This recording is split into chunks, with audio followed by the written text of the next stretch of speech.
The Ogaden is a land where silence carries farther than sound. Its plains stretch outward in long, wind-etched corridors, broken only by thorn bushes and the slow drift of dust along abandoned caravan routes. For centuries, armies passed through this region on their way to somewhere else, rarely pausing long enough to understand it. Yet the Ogaden, with its uneasy stillness, would one day draw nations into a conflict neither fully anticipated. To understand the war that would arrive here, one must begin with the land itself. The Ogaden is not a battlefield in a traditional sense. It is a region shaped by scarcity. Water lies far apart. Grazing lands are fragile, and the desert heat dictates almost every decision made by the people who live there. For generations, Somali clans moved across this vast space with a rhythm dictated by the seasons, not by the borders imposed upon them later. Their loyalties were practical and ancient, centered on kinship and survival. The notion of belonging to a distant government, whether Ethiopian or colonial, felt abstract in comparison to the immediate concerns of drought, livestock, and hostile terrain. But history would not allow the Ogaden to remain untouched. The ambitions of empires and the rise of modern states were creeping toward this quiet desert, slow at first, then with accelerating force. In the late 19th century, the great colonial powers began methodically dividing the Horn of Africa. Treaties drawn in European capitals carved the Somali-speaking world into fragments: British Somaliland, Italian Somaliland, French Somaliland, and the Ethiopian-controlled Ogaden. None of these boundaries matched the realities of clan territories or trade routes. They were clean lines on a map, imposed upon a land that had never been cleanly divided. For the clans of the Ogaden, life went on much as before, but small changes began to appear. Ethiopian officials started to collect taxes. Scouts rode further into Somali-populated areas. Caravans reported sightings of soldiers whose uniforms belonged to a state that existed far beyond the desert's horizon. These encounters were infrequent, yet they revealed the direction in which history was moving. The Ogaden was being pulled into the orbit of modern nationhood. Even so, for decades, the region remained more neglected than controlled. Ethiopia's imperial rulers focused their attention on the highlands, where their political and economic interests lay. The Ogaden was tolerated as a distant periphery, important enough to claim, but not important enough to govern effectively. This neglect would become one of the roots of the conflict. A territory claimed by one nation, inhabited by another, and largely ignored by both. Such spaces rarely remain peaceful forever. Meanwhile, among Somali communities across the Horn, a new identity was forming. With the arrival of nationalism in the early 20th century, the idea of Somali unity began to take shape. It was a quiet idea at first, carried in conversations among traders and returned students. But other nations elsewhere in Africa helped fuel the vision. If other nations could break free of colonial rule, why not a united Somali homeland? In the Ogaden, these whispers of unity resonated deeply. The region's isolation had preserved older loyalties, but it had also fostered a quiet resentment toward distant rulers who neither understood nor represented the desert's people. By the middle of the century, the idea of belonging to a greater Somali nation was no longer a distant dream. It was becoming an expectation, even a demand. When Somalia achieved independence in 1960, this sentiment sharpened. The new nation embraced the dream of unifying all Somali inhabited territories under one flag. For the Ogaden's inhabitants, it felt like a moment when history might finally correct its earlier divisions. But in Addis Ababa, the developments in Mogadishu were viewed with mounting concern. Ethiopia had no intention of surrendering territory it had claimed for decades, regardless of who lived there or what they desired. Thus, the Ogaden became a contested symbol of sovereignty for Ethiopia and of identity for Somalia. Each side believed its claim to the region was legitimate, and the desert itself, indifferent to both arguments, remained caught between two rising national visions. Yet at ground level, nothing changed dramatically at first. A camel caravan still moved slowly at daybreak, the soft groan of animals mingling with the rustle of sand under their feet. Women still walked miles to collect water from fragile wells. Children played in the dust outside their makeshift shelters. These small moments of continuity masked the slow tension gathering around them. As the 1950s gave way to the 1960s, the desert's isolation began to dissolve. Rumors of border skirmishes circulated among the nomads. Ethiopian patrols moved with greater frequency. Somali political speeches referenced the Ogaden with a certainty that suggested future trouble. The region was drifting toward conflict long before the first shots were fired. In many ways, the Ogaden War did not begin in 1977. It began here, in the quiet buildup of grievances, ambitions, and mismatched loyalties. A war rarely erupts suddenly. More often it forms in the spaces where misunderstandings accumulate and identities harden. And in the Ogaden, decades of neglect and divided belonging were beginning to create exactly such conditions. By the time the sun dipped below the horizon each evening, the land appeared unchanged. The desert kept its secrets, but the shadows lengthening across its plains hinted at a future that would no longer be shaped solely by nature. Nationalism, geopolitics, and revolution were converging on this quiet wilderness. And as the world shifted around it, the Ogaden found itself slowly becoming the center of a conflict that would alter the entire Horn of Africa. The stage was set, even if the actors had not yet taken their positions. The desert waited, silent as always, for history to arrive. The borders that would one day drag two nations into a brutal desert war were not drawn under the heat of the Ogaden sun, nor by the hands of the people whose lives they would reshape. Instead, they were traced thousands of miles away, under lamplight in European ministries, between empires wagering influence over lands they barely understood. Long before Ethiopian patrols and Somali irregulars watched each other across rocky ridges, a quiet geopolitical architecture had been built, one line at a time, by powers more interested in maps than in the people who lived upon them.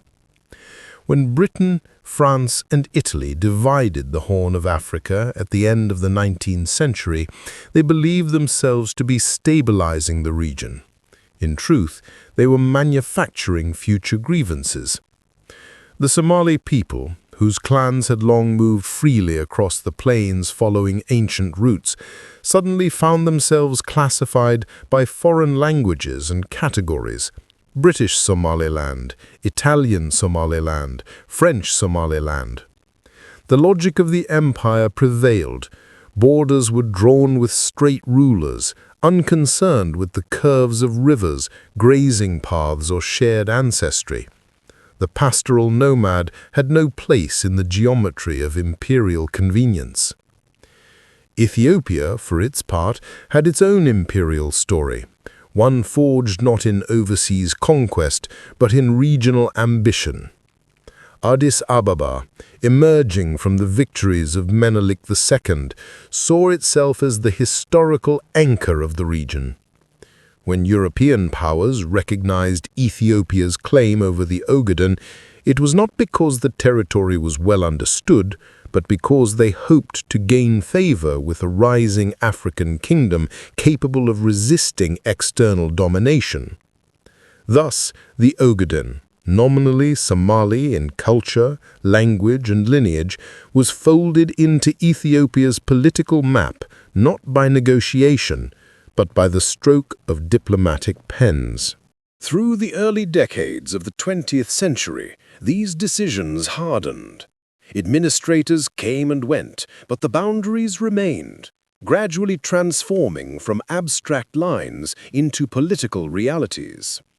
By the 1940s, during the upheaval of the Second World War, British forces briefly gained control over the Ogaden after pushing out the Italians. London flirted with the idea of merging Somalian Halited lands into a single territory, what Somalis would later call Greater Somalia. Their motives were mixed, blending administrative convenience with strategic hopes of cultivating loyalty among Somali leaders. Yet despite military control, Britain hesitated. Global politics had shifted, and no European power was eager to redraw colonial arrangements so dramatically.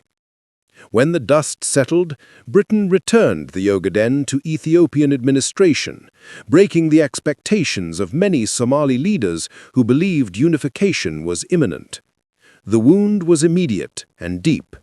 Somalis who had long interpreted the fluid desert frontiers as their natural inheritance now saw themselves split by state structures that had little relationship with their daily lives. Ethiopia, meanwhile, viewed British concessions during wartime as temporary and felt justified in reclaiming what had been internationally recognized as its territory. The seeds of mistrust were planted on both sides, one side calling it betrayal, the other sovereignty. By the 1950s, as decolonization swept across Africa, the conversation around borders became louder and more volatile. Newly emerging Somalis saw the boundaries left behind by departing empires as an injustice that had to be corrected. In Mogadishu, streets echoed with calls for unity, and the blue flag with its five-pointed star symbolized a promise, 1 point for each Somali inhabited region. British Somaliland, Italian Somaliland, the Ogaden, Djibouti, and the northern frontier district of Kenya. For Somali nationalists, the map was not merely political, it was emotional, historical, and deeply personal. Ethiopia, on the other hand, feared fragmentation. Addis Ababa viewed the Horn as a fragile mosaic, where any alteration could encourage other ethnic groups to demand their own sovereignty. The government believed that holding the Ogaden was essential to the integrity of the state, a buffer to the east, and an assertion of historical territorial rights. Where Somali saw unity, Ethiopia saw the threat of dismemberment. These clashing visions were never reconciled. Instead, they simmered. Patrols along the border eyed one another with suspicion. Diplomats exchanged sharp notes but found little common ground. Each government collected reports of raids, movements, political agitation, and interpreted them through the lens of long-standing grievances. The landscape that stretched from Jijiga to Gode became more than empty desert. It was a symbolic frontier where two national dreams collided. By the mid-1960s, both nations were convinced that negotiation alone would not resolve their dispute. The lines drawn decades earlier by distant empires had become the lines soldiers would one day bleed for. The Ogaden was no longer just a contested territory, it was a statement of identity, sovereignty, and historical memory. And as both sides prepared for what felt increasingly inevitable, the world watched quietly, unaware that the echoes of decisions made in European conference rooms would soon reverberate across the barren plains. Identity in the Horn of Africa was never a quiet matter. It lived in spoken lineage, in long genealogies recited round fires, in the stories of pastoral clans moving with the seasons. For Somalis, identity had always stretched beyond territory. It flowed with their herds, their trade routes, and their history. But as independence approached in the mid-20th century, this fluid sense of belonging began to harden into political conviction. The dream of a united Somali nation, Greater Somalia, moved from poetry into policy and from sentiment into strategy. In Mogadishu, the idea took form swiftly. By the time Somalia gained independence in 1960, nationalist sentiment was already stirring in every district. Politicians, students, and clan elders echoed the same refrain: the Somali people must not remain divided by the borders left by departing colonial powers. Newspapers ran headlines that blended pride with urgency. Radio broadcasts spoke of ancestral bonds stronger than any European-drawn frontier. On the streets, the five-pointed star on the national flag was more than symbolism. It was a promise that Somalis in all five regions would one day be reunited. This collective belief gave the new Somali state its direction. The government, inexperienced yet driven by national ambition, began supporting groups beyond its borders. In the Ogaden, Ethiopian administrators observed a growing restlessness among Somali inhabitants. Rebel whispers reached Addis Ababa. Young men forming cells, elders meeting quietly at night, guiding hands from Mogadishu giving them money, training, and ideological purpose. For Somali nationalists, the Ogaden was not foreign land. It was kin territory, unjustly withheld by historical accident. Inside Ethiopia, the response was a mixture of suspicion and anxiety. The imperial court of Haile Selassie saw the push for Somali unification as a direct threat to the stability of the Ethiopian state. Ethiopia was a patchwork of identities, languages, and regions. If one group succeeded in breaking away, others might follow. The Ogaden, sparsely populated but strategically vast, became a critical frontier, not simply for defense, but for the symbolism of national unity. Addis Ababa tightened control over the region, deploying more administrators, more military units, and more surveillance. Every rumor of rebellion was treated as another step toward disintegration. Tension seeped into border communities. Pastoral families, accustomed to crossing between wells, now faced growing restrictions. Ethiopian troops questioned travelers, monitored trade routes, and looked for signs of collaboration with Somali-backed groups. On the Somali side, communities near the frontier began seeing young men disappear from their homes for days or weeks at a time, only to return with weapons or tales of training camps. The desert winds carried conflicting stories. Some whispered of liberation, others of crackdown. The 1960s ushered in the formation of the Western Somali Liberation Front, WSLF. Although still loose and fragmented in its early years, the movement embodied the aspirations of many Ogaden Somalis who felt caught between two competing states. For them, the conflict was not driven by grand geopolitical schemes, but by daily grievances, restricted movement, perceived discrimination, and a sense of being ruled by a distant power that did not speak their language or share their customs. The Ethiopian state, already stretched thin across its provinces, struggled to understand the depth of this resentment. In Mogadishu, politicians recognized the potential of these movements. Somalia's civilian government, though cautious, viewed support for the Ogaden struggle as both a moral duty and a political opportunity. The young republic believed that upholding the unity of its people, wherever they lived, was central to its legitimacy. But this commitment, once set in motion, created a slow-moving fuse, one that would eventually ignite a regional war. To the leaders in Mogadishu, the fight for the Ogaden was a continuation of history. To Ethiopian officials, it was a direct assault on national sovereignty. Through the decade, identity transformed into a battlefield long before shots were widely fired.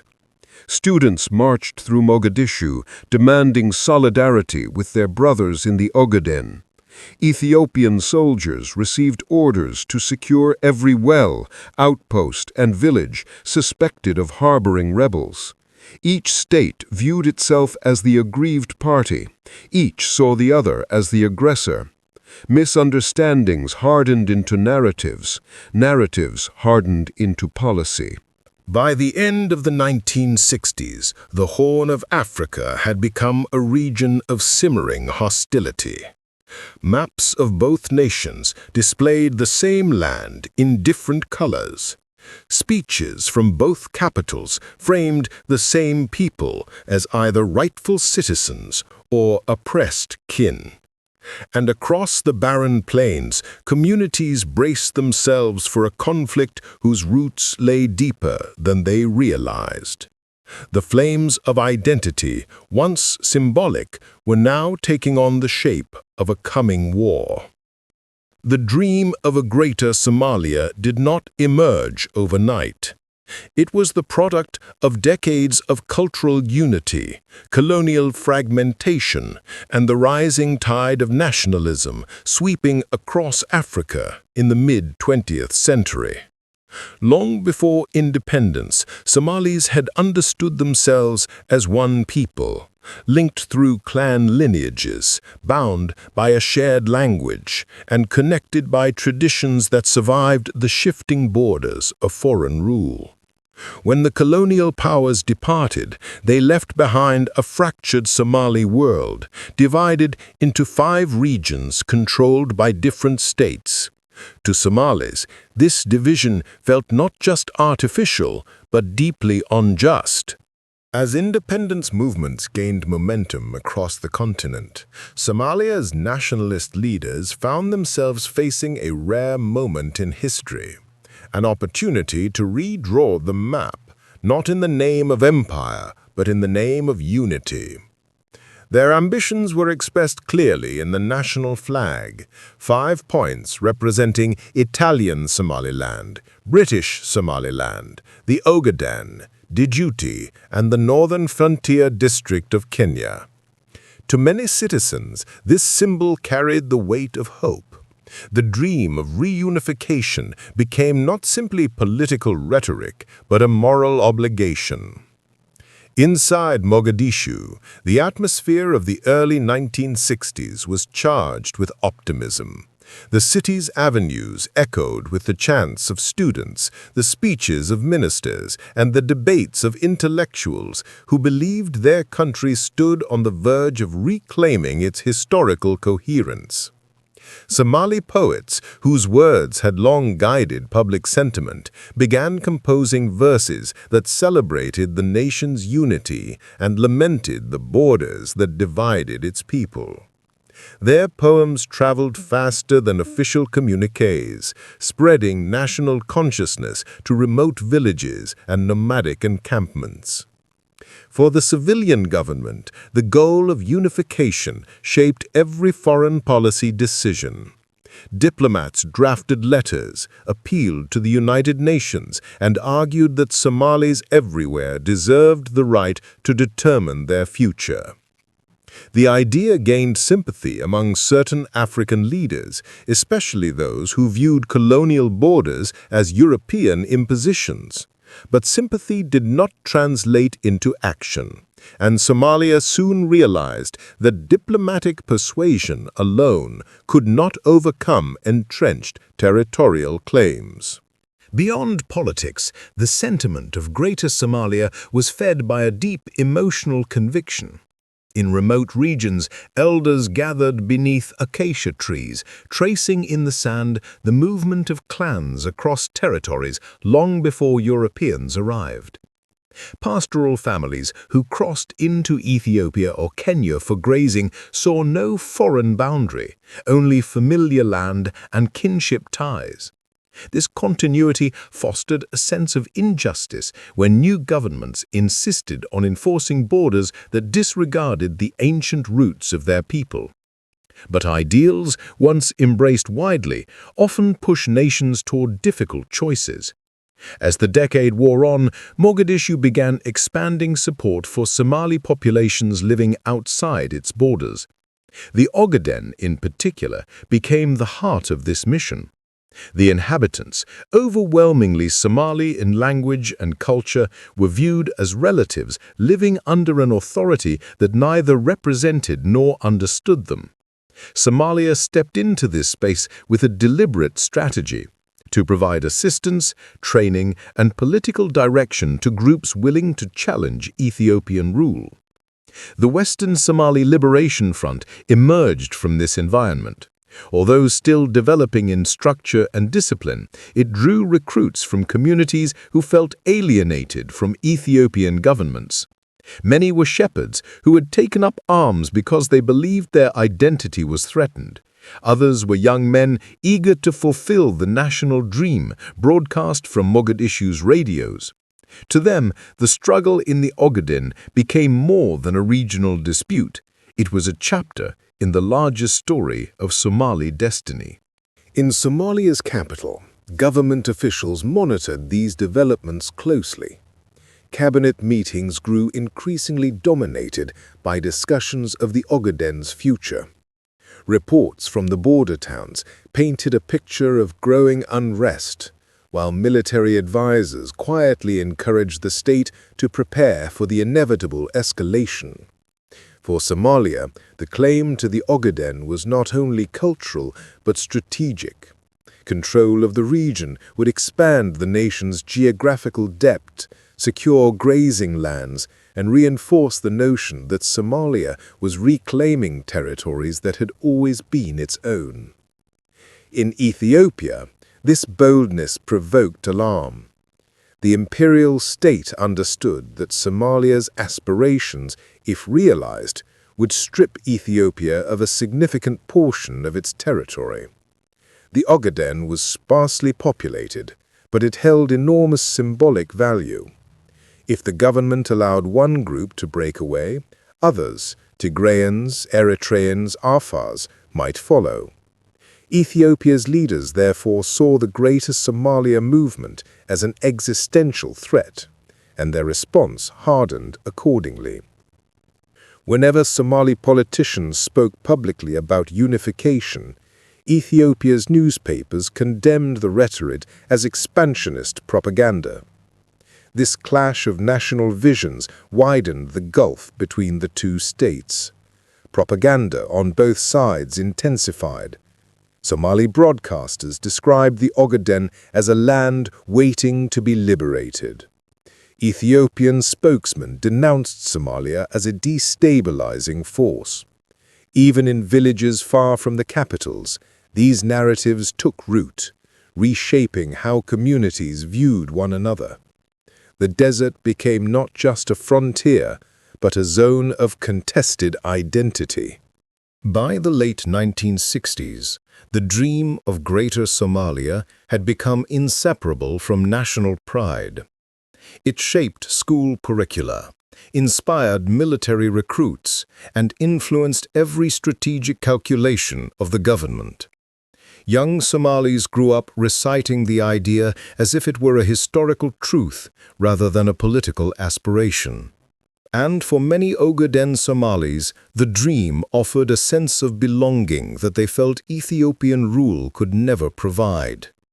But dreams, when pursued fervently, often blur the boundary between idealism and confrontation. Somalia's leaders believed that history was on their side, that time, unity, and determination would eventually bring about the great Somali homeland.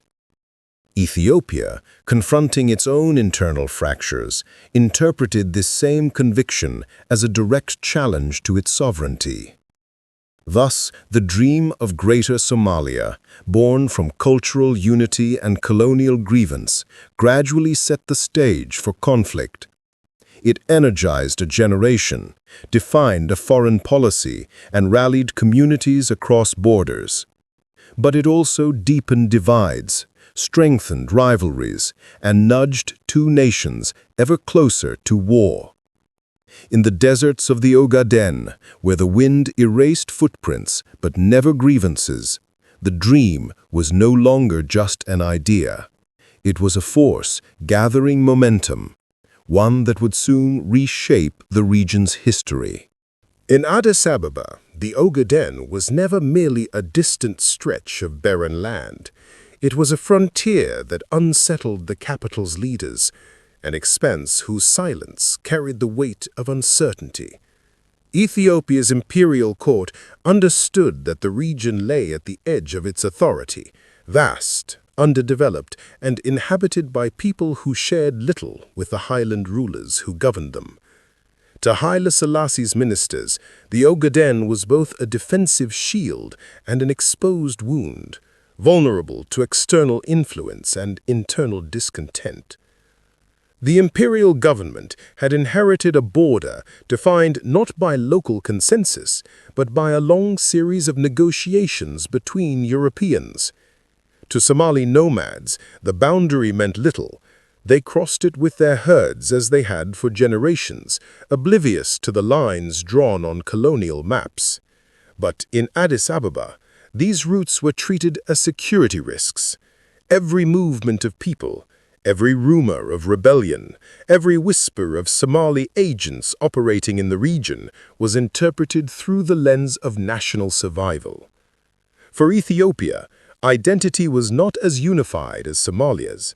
The empire was a mosaic of ethnicities and languages, each woven into a complex hierarchy shaped by centuries of imperial expansion. Somalis in the Ogaden were but one thread in this tapestry, yet they lived on a frontier where loyalty to Addis Ababa could never be taken for granted. The government feared not only their cultural alignment with Somalia, but the possibility that their resistance might inspire other groups seeking autonomy. By the mid-1960s, Ethiopian administrators stationed in the Ogaden felt the pressure of this insecurity. They lived in austere outposts, surrounded by barren plains and wary communities. Reports from provincial governors carried the same refrain: increasing restlessness among Somali inhabitants, growing defiance of state authority, and rising confidence fueled by support from across the border. Clan elders who once negotiated taxes or grazing rights with Ethiopian officials now met quietly with rebels, weighing the risks of defiance against the hope of liberation. The Ethiopian military responded by tightening its presence. New outposts appeared along trade routes and near watering points. Patrols became more frequent, and commanders were instructed to monitor not only rebel activity, but the attitudes of villagers. Soldiers unfamiliar with the customs of the region found themselves struggling to distinguish between pastoral migration and covert movement. Misunderstandings accumulated, deepening suspicion on both sides.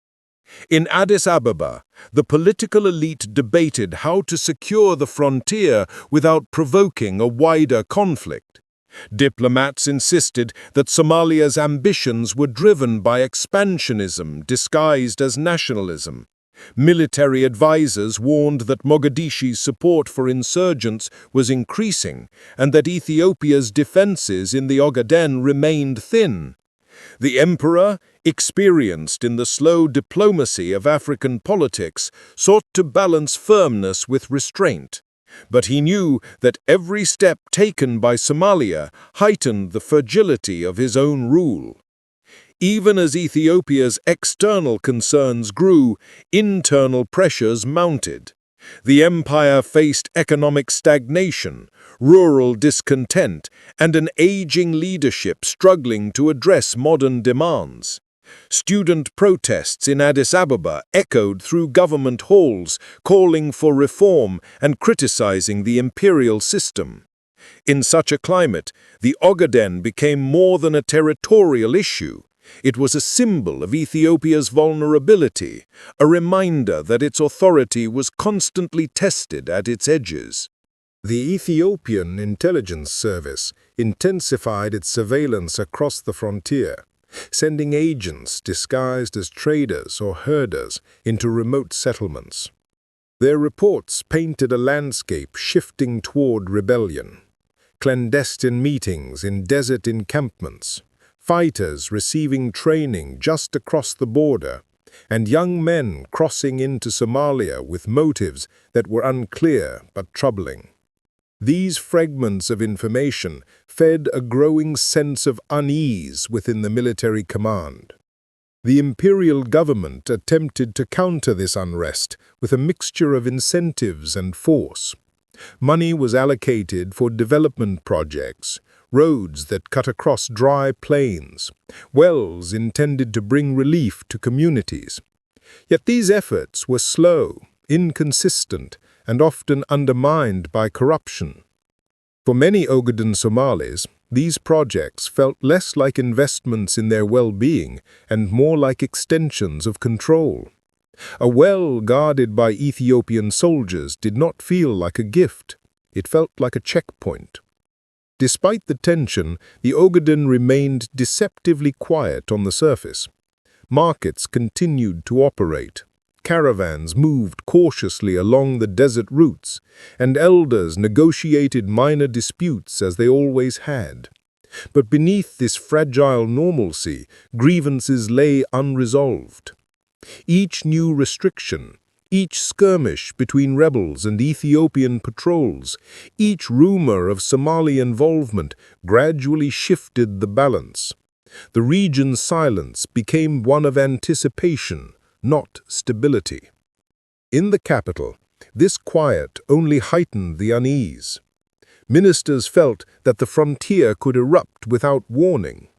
Military councils warned that Somalia's growing confidence, paired with its nationalist agenda, meant that the Ogaden might soon become the stage for a conflict far larger than the scattered insurgency already underway. Ethiopia had survived internal uprisings before, but a border war, driven by ideology and supported by a determined neighbor, posed a challenge of an entirely different magnitude. For Ethiopia, the Ogaden was a frontier where geography and identity collided, where state authority thinned under the vastness of the desert, and where each decision carried consequences beyond the region itself. To hold the frontier was to preserve the integrity of the empire. To lose it, politically or militarily, risked unraveling the cohesion upon which Ethiopia's stability depended. And so, Addis Ababa watched the desert with caution, unease pressing in from every direction. The frontier was uneasy not because it was distant, but because it revealed, with uncomfortable clarity, how fragile the empire's grip over its farthest lands had become. Restlessness in the Ogaden did not begin with a single incident. It accumulated slowly, like sand shifting beneath the feet of an unprepared traveler. The desert had always lived by its own rhythm, quiet, severe, and indifferent. But by the early 1970s, something had changed. Conversations in markets took on a sharper tone. Meetings between elders carried a sense of urgency. Even the movements of caravans seemed altered, as though herders walked with one eye on the horizon, wary of what might emerge from the heat-shimmering distance. The Ethiopian authorities sensed the shift, though they struggled to understand its depth. Patrols reported subtle changes, gatherings at night, cryptic exchanges between travelers, and a growing suspicion among villagers when government officials approached. The rebels of the Western Somali Liberation Front had not yet launched any large-scale operations, but their presence, unseen yet unmistakable, began to seep into daily life. They spoke of freedom not merely in political terms, but as a return to dignity in a land where people felt marginalized and governed by those who neither spoke their language nor shared their traditions. This restlessness was not entirely spontaneous. Across the border, Mogadishu had intensified its rhetorical support for the Ogaden struggle. Somali radio broadcasts carried messages deep into the desert, promises that liberation was not only possible, but imminent. For many Ogaden Somalis, these broadcasts were more than propaganda. They were affirmations of identity, reminders that they were part of a people whose unity extended far beyond the dry ridges and salt pans of the frontier.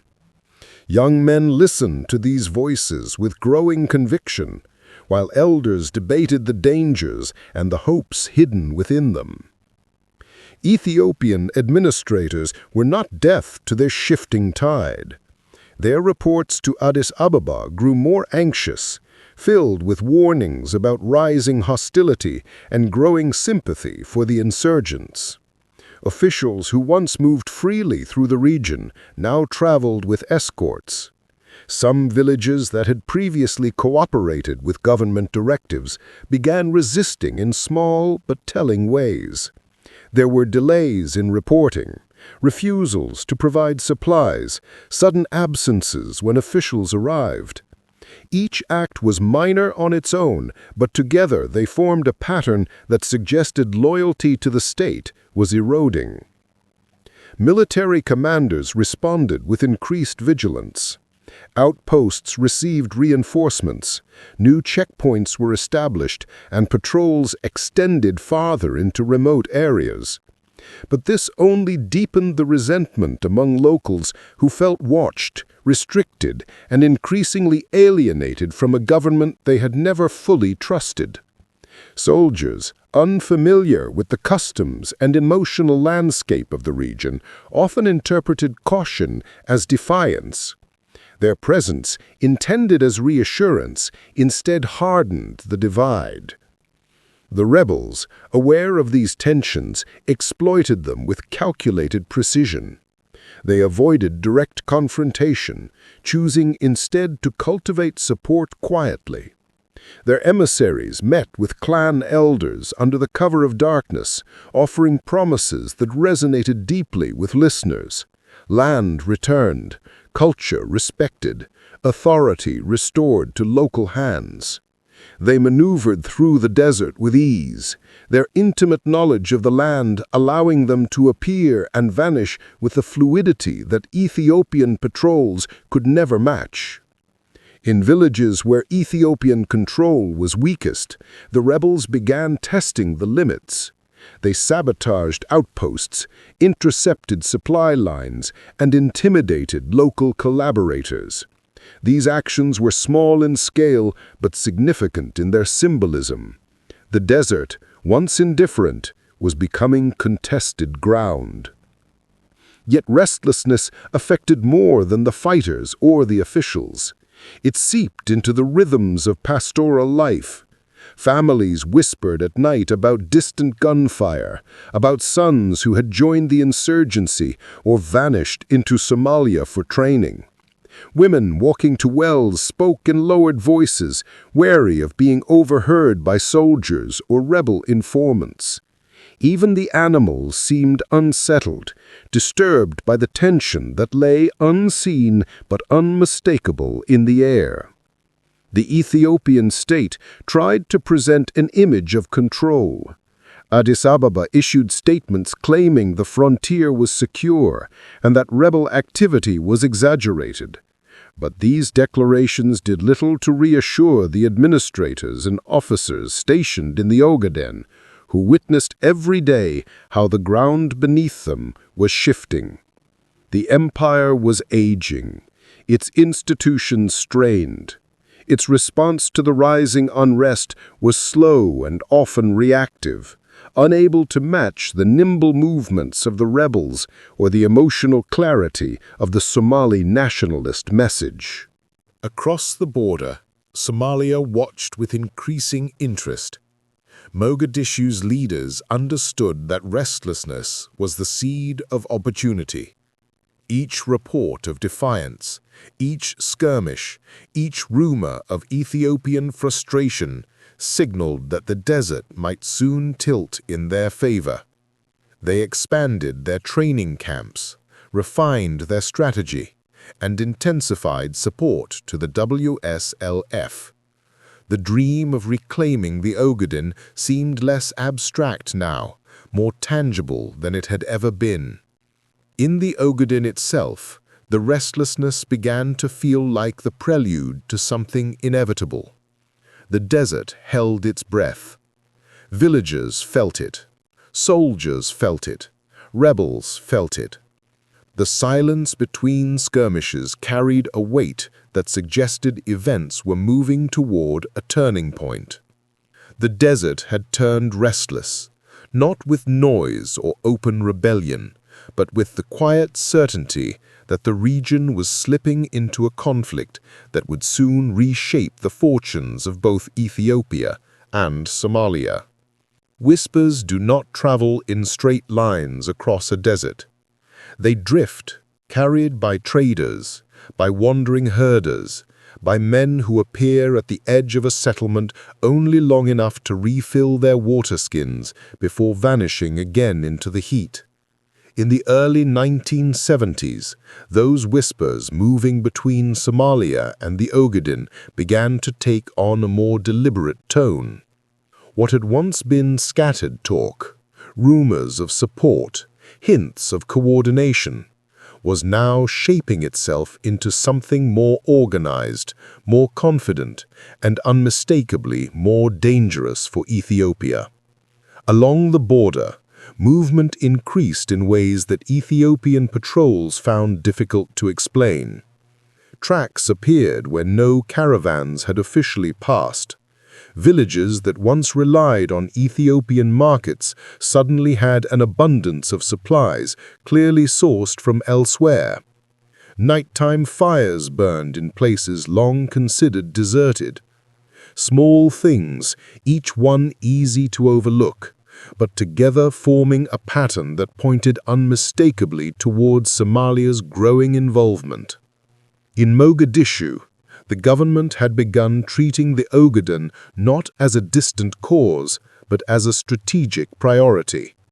Meetings between military officials and intelligence officers became more frequent, their discussions circling around one central question. How far could Somalia push before Ethiopia reacted? The politicians spoke of self-determination and historical rights, but in the shadows of those speeches, the military prepared a more direct and decisive role. Trainers, some soldiers, some former guerrilla fighters, were quietly assigned to work with selected Ogaden recruits. The Western Somali Liberation Front provided the manpower. Somalia provided the structure. Men crossed the border in twos and threes, guided by rebels who knew the terrain intimately. By day they hid among dry gullies or abandoned huts. By night, they moved along narrow tracks, slipping past Ethiopian patrols who had no answer for the vastness of the land they were expected to control. The rebels returned weeks later, more confident, more disciplined. Their movements became coordinated, their attacks more precise. Ethiopian intelligence intercepted fragments of information, but rarely enough to form a complete picture. Reports spoke of increased arms smuggling, of new rifles that did not match any Ethiopian stockpiles, of wounded fighters treated in makeshift clinics that disappeared almost as soon as they were discovered. For the villagers living near the border, the shift was palpable. Strangers came more often, soft-spoken men who asked about the location of military outposts or the habits of local commanders. They listened more than they spoke, offering reassurances that Mogadishu had not forgotten them, that help was growing, that change was inevitable. Their presence brought both hope and anxiety. To support them openly was to risk retaliation from Ethiopian soldiers. To refuse them was to risk angering the very men who might soon control the region. Inside the Ethiopian outposts, officers sensed these whispers long before they understood their scale. Patrols reported unusual quiet in certain villages, too quiet, as if people were speaking only behind closed doors. Supply caravans took alternate routes without clear explanation. Shepherds who once offered casual greetings became cautious, their words measured, their eyes searching. The frontier seemed to be listening. The tensions were magnified by Ethiopia's own internal uncertainty. The empire's grip was weakening, challenged by famine, dissent, and an increasingly discontented military. Addis Ababa was struggling to confront problems at home. The Ogaden, remote and culturally distant, was not a priority. This vacuum created space for Somalia to act more boldly, confident that Ethiopia's response would be slow and fragmented. Somalia, meanwhile, broadcast the future it envisioned. Radio stations increased their programming aimed at Ogaden listeners. The voices spoke of unity, liberation, and historical grievance. They emphasized dignity, reminding listeners of cultural bonds that stretched beyond colonial borders. These messages, repeated daily, became the background sound of life in many villages. Elders heard them while sorting grain, women while preparing meals, young men while tending livestock. Over time, the broadcasts shaped expectations, subtle, persistent, and powerful. The Ethiopian authorities tried to counter this influence with their own messaging, but their broadcasts felt distant, stern, and unconvincing. They spoke of imperial unity, of order, and of the dangers of rebellion, but their words did not resonate. The rebels' message matched lived experience. Ethiopia's message simply contradicted it. As the whispers grew louder, the border itself seemed to fade. Families with relatives on the Somali side began crossing more frequently, their movements cloaked in the plausible needs of pastoral life. Some carried messages hidden in folded cloth. Others returned with instructions to prepare for an escalation still forming in the minds of Mogadishu's strategists. By late 1973, Ethiopian officers stationed near the frontier reported a sense of growing coordination among the rebels. Skirmishes that once seemed random now appeared connected, as if directed by a guiding hand. Outposts came under attack in patterns that suggested careful planning, probing weak points, measuring response times, mapping escape routes. Yet the desert kept its secrets well. Ethiopia sensed danger, but could not locate its source. Somalia's involvement remained unofficial, deniable, obscured behind layers of tribal networks, informal support, and the untraceable movements of men who crossed the sands without leaving a trail. What Ethiopia heard were the whispers. What Somalia heard were the opportunities. And what the Ogaden felt was the slow, steady approach of a storm that had not yet broken, but was drawing closer with every passing day. The first murmurs of an organized resistance began not with gunfire, but with quiet meetings under the shelter of thorny acacia trees. In the villages scattered across the Ogaden, elders lowered their voices as if even the wind might betray them. For generations they had lived with a sense of suspended belonging, Somali in blood and culture, yet governed from Addis Ababa. Now, as tension sharpened across the desert, those once scattered resentments started coalescing into a single, careful idea. A movement that would speak for all Somalis left on the wrong side of a map drawn by men who had never walked these sands. It began with clans sending trusted emissaries to one another. Old rivalries, usually marked by long memories and old wounds, softened in the face of a shared grievance. Camels were slaughtered in honor, tea brewed in dented kettles, and words exchanged with the solemnity of treaty-making. The talk was cautious at first. No one wanted to be the first to say what everyone was already thinking. But each meeting moved the idea closer to form, and each elder returned home carrying the same heavy thought.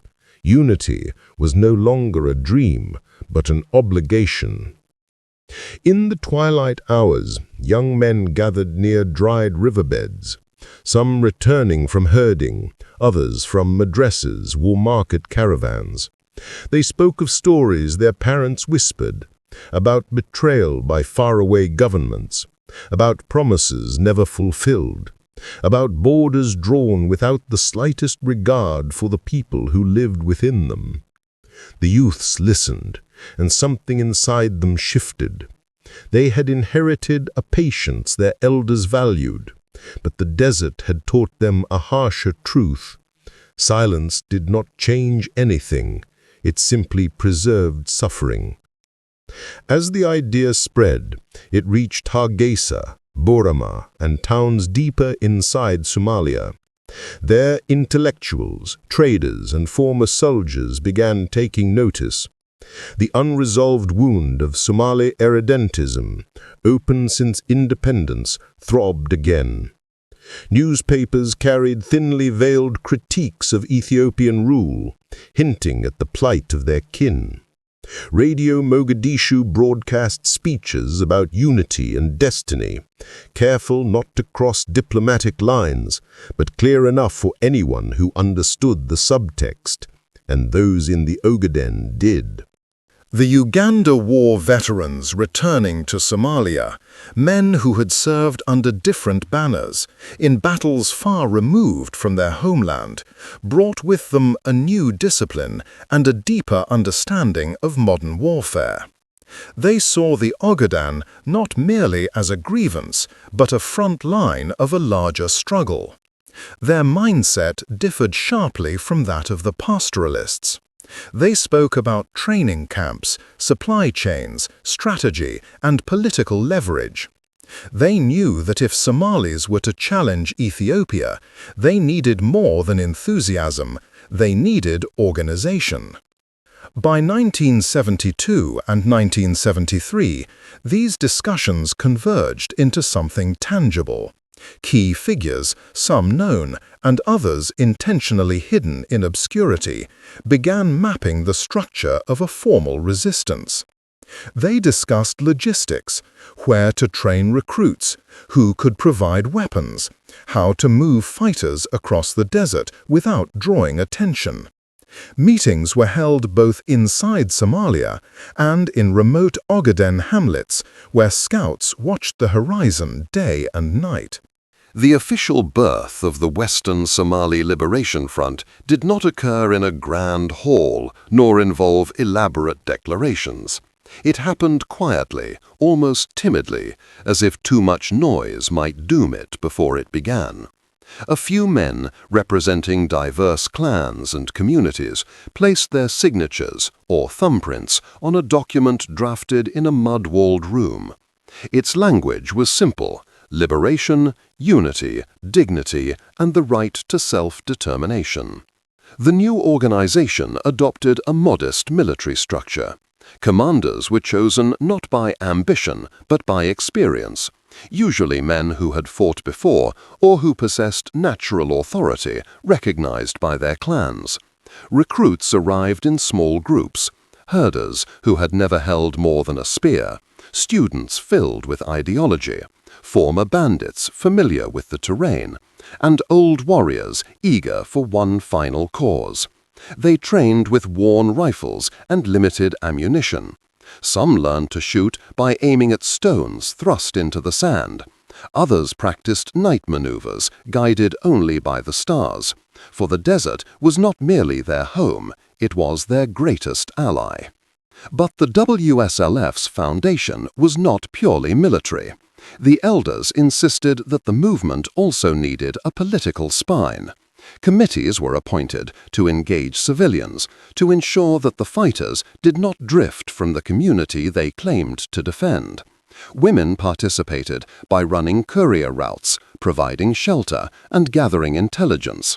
In many villages, they were the unseen backbone of the movement, carrying messages inside baskets of dates or concealing documents beneath layers of folded cloth.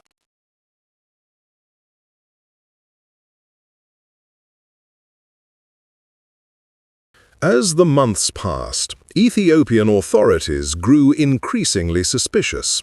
Patrols intensified, checkpoints multiplied. Soldiers interrogated villagers with growing impatience, but the desert people had learned the art of telling everything and nothing at once. Rumors reached Addis Ababa about gatherings, about missing herders whose absence could no longer be dismissed as seasonal migration. Reports filtered through military channels, often contradicting each other. Some officers believed a new movement was forming. Others insisted it was exaggerated tribal gossip. From Mogadishu, officials monitored developments with quiet interest. They saw the WSLF not only as a liberation movement, but also as a potential instrument of Somalia's long-term strategy. Yet they acted cautiously, balancing international diplomacy with national ambition. Covert assistance, arms, money, training began to flow, though always with layers of deniability. Somali officers evaluated WSLF recruits with a critical eye, emphasizing discipline and unity. They knew that without these, the movement could dissolve under the weight of clan divisions. By 1974, the WSLF had grown from a whispered idea to a palpable force. Its members claimed to fight for all Somalis in the Ogaden, regardless of clan or background. Their operations remained small: hit-and-run strikes on isolated Ethiopian posts, sabotage of supply routes, and intelligence gathering. These actions were not intended to provoke full-scale war, but to demonstrate that the desert was no longer silent. The Ogaden itself seemed to sense the change.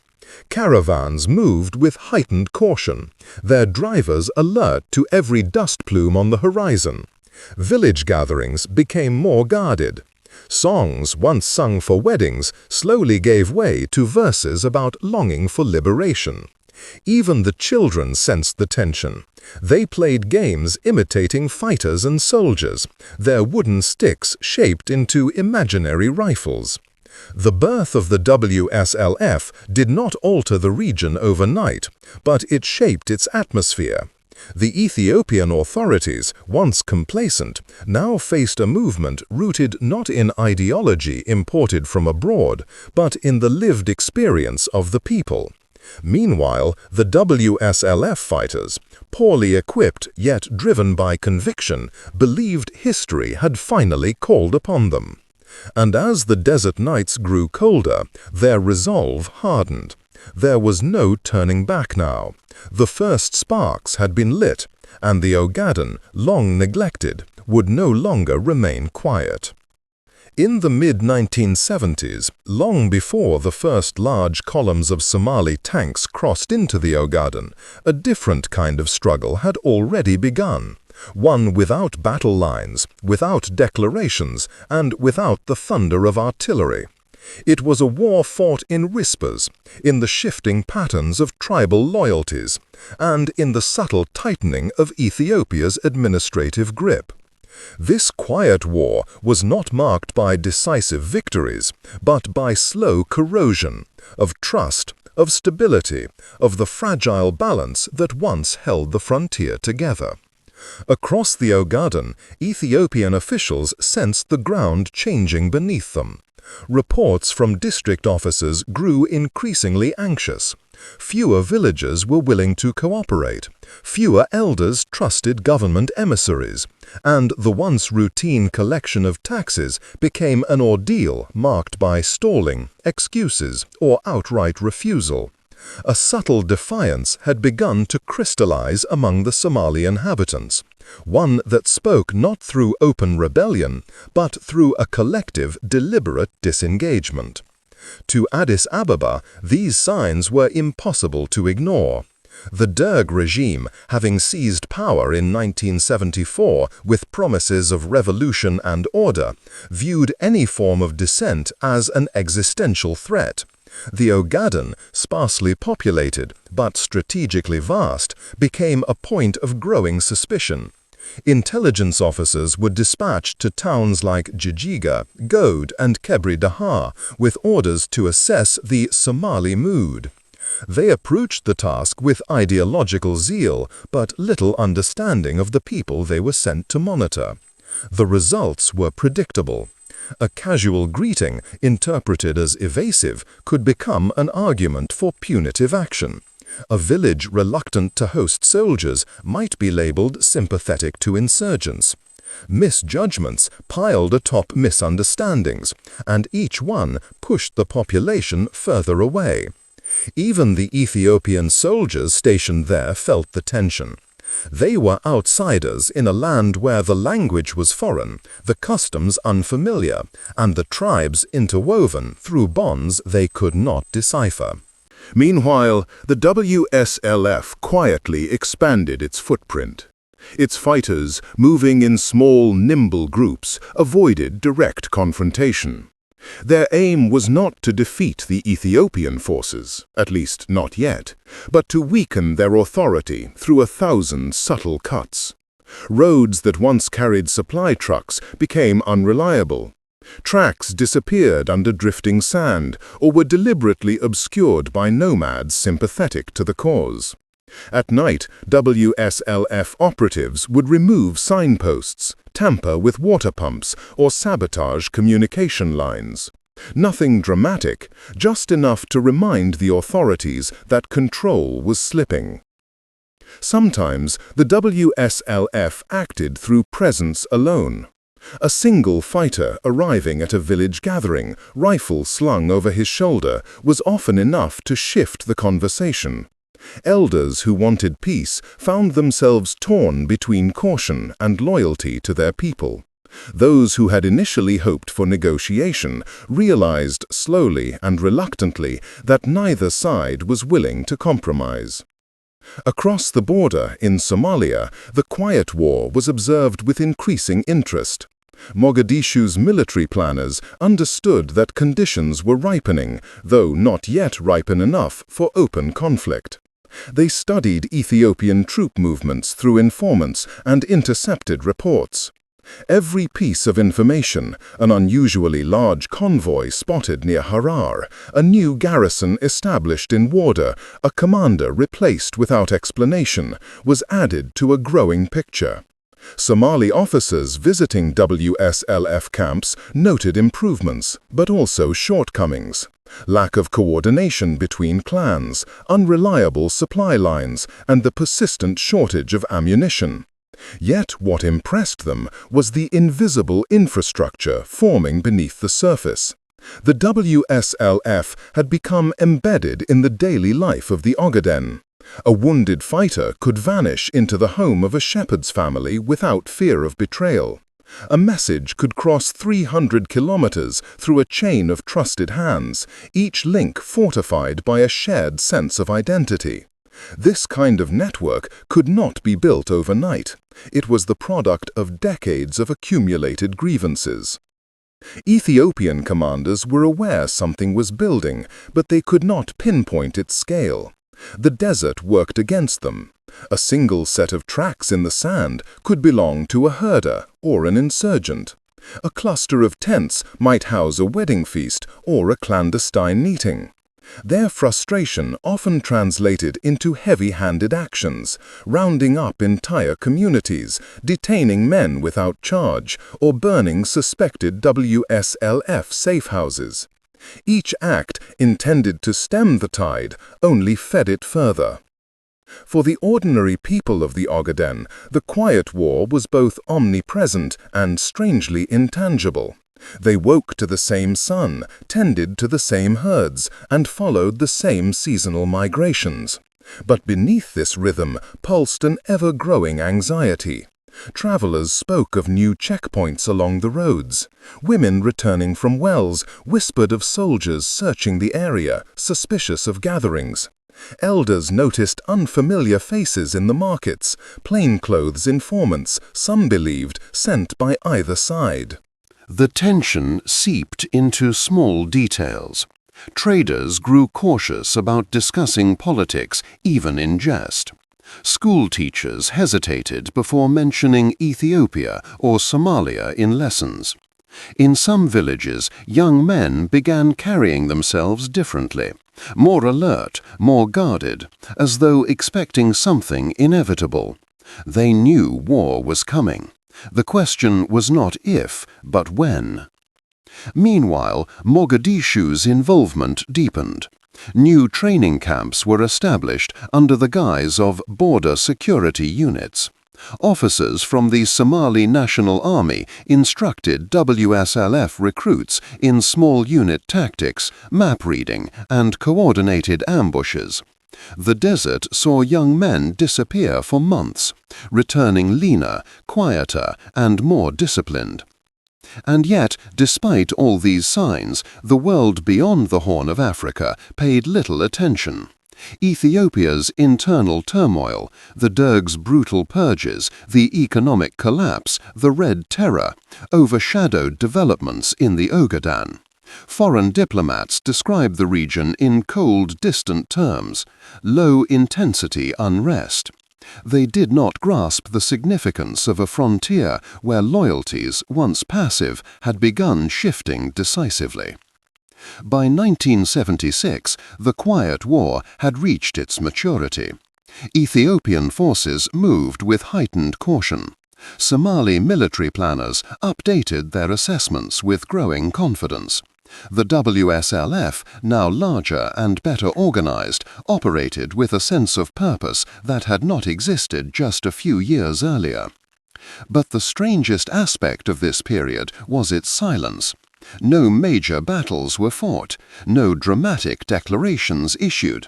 Instead, the region sank into a suffocating stillness, like the breath held before a storm. Communities lived in a fragile balance, aware that the smallest spark, from a misinterpreted patrol, an overzealous officer, or an ambitious insurgent, could ignite a conflict that would sweep across the desert. That spark was coming. Everyone sensed it. The Quiet War had done its work. Now the real war waited at the horizon. In the years leading up to the Ogaden War, Somalia embarked on one of the most ambitious military expansions in modern African history. It was a transformation driven not only by ideology, but by a profound sense of national purpose. To many Somalis, the boundary etched by colonial powers had never been legitimate. The Ogaden was not foreign land, but a severed limb.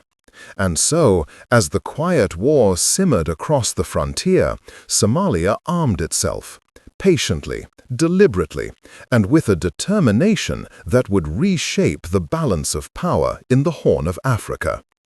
Mogadishu in the mid-1970s was a city buzzing with restless energy.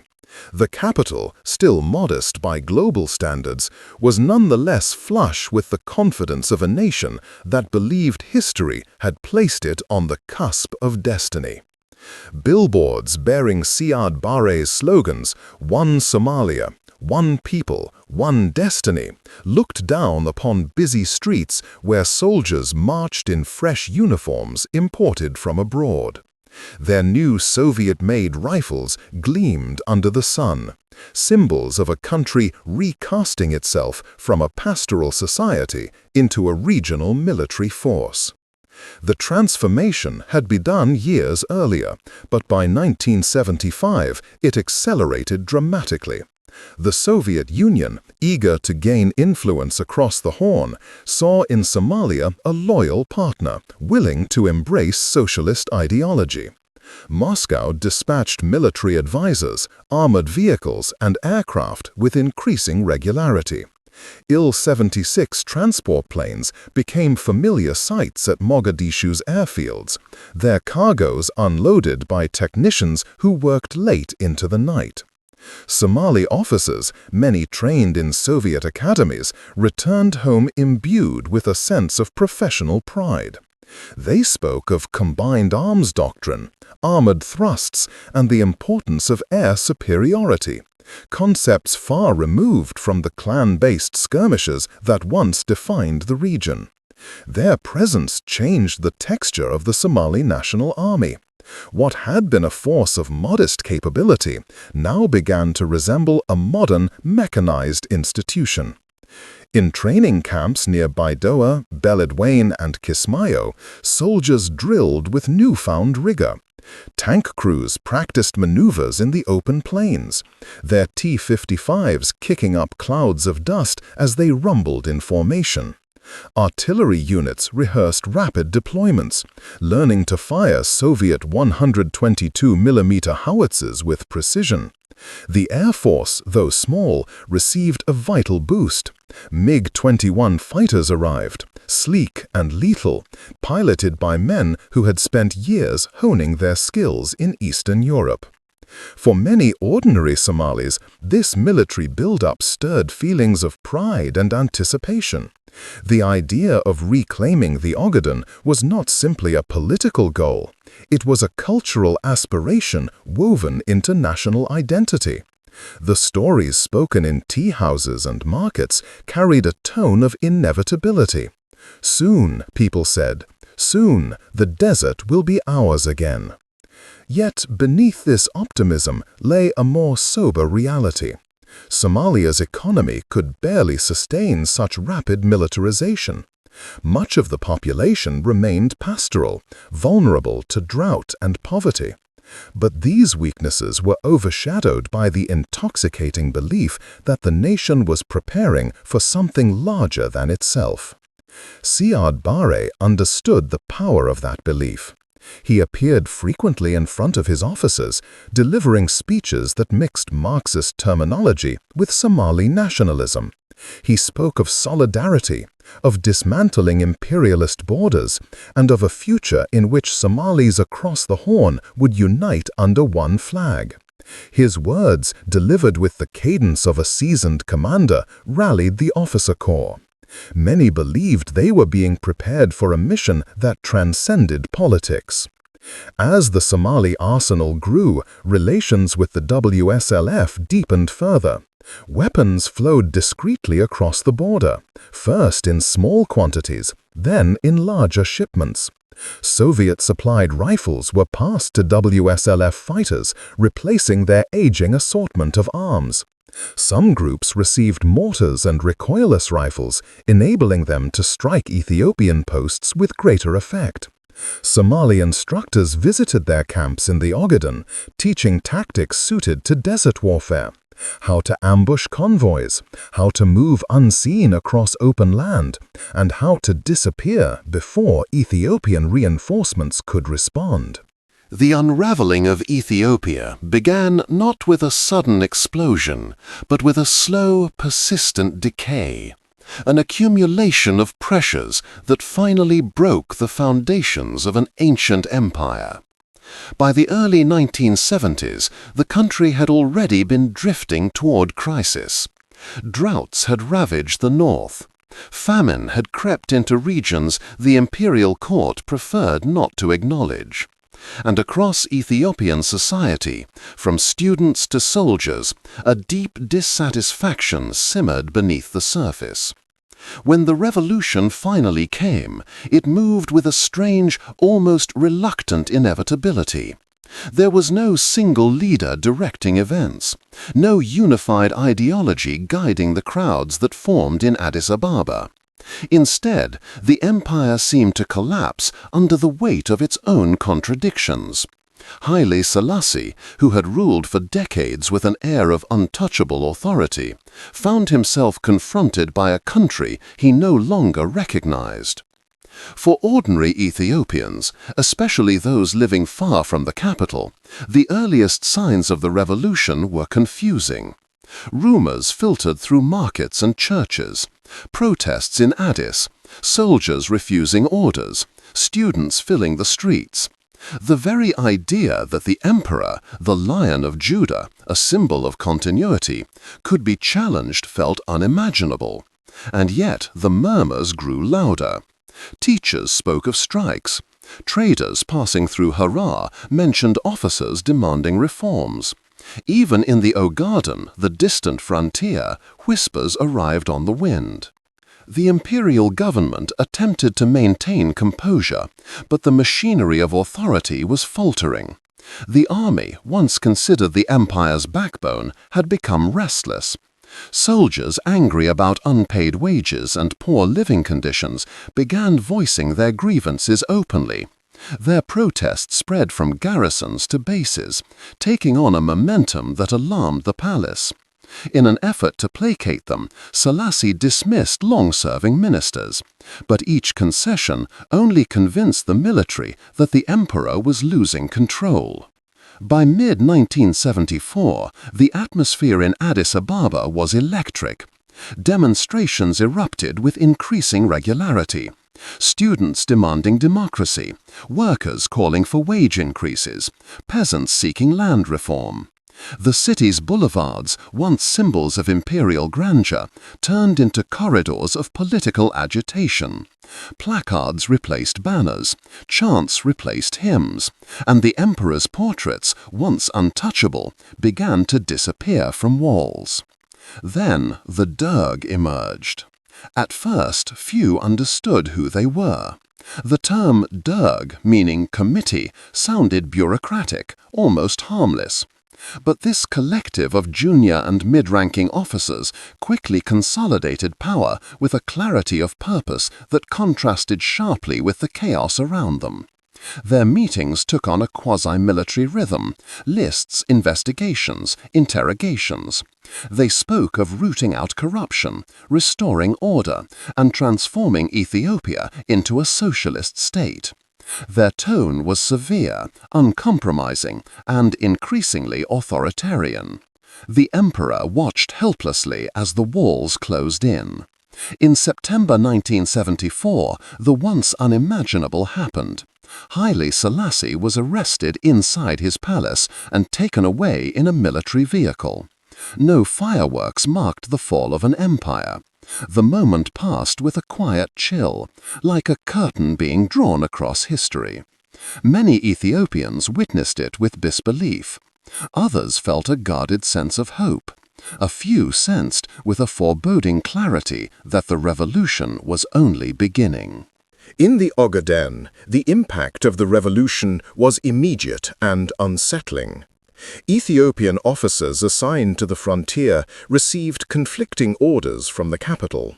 Some were removed overnight, others were reassigned without explanation. The uncertainty spread quickly through the ranks. Patrols became irregular.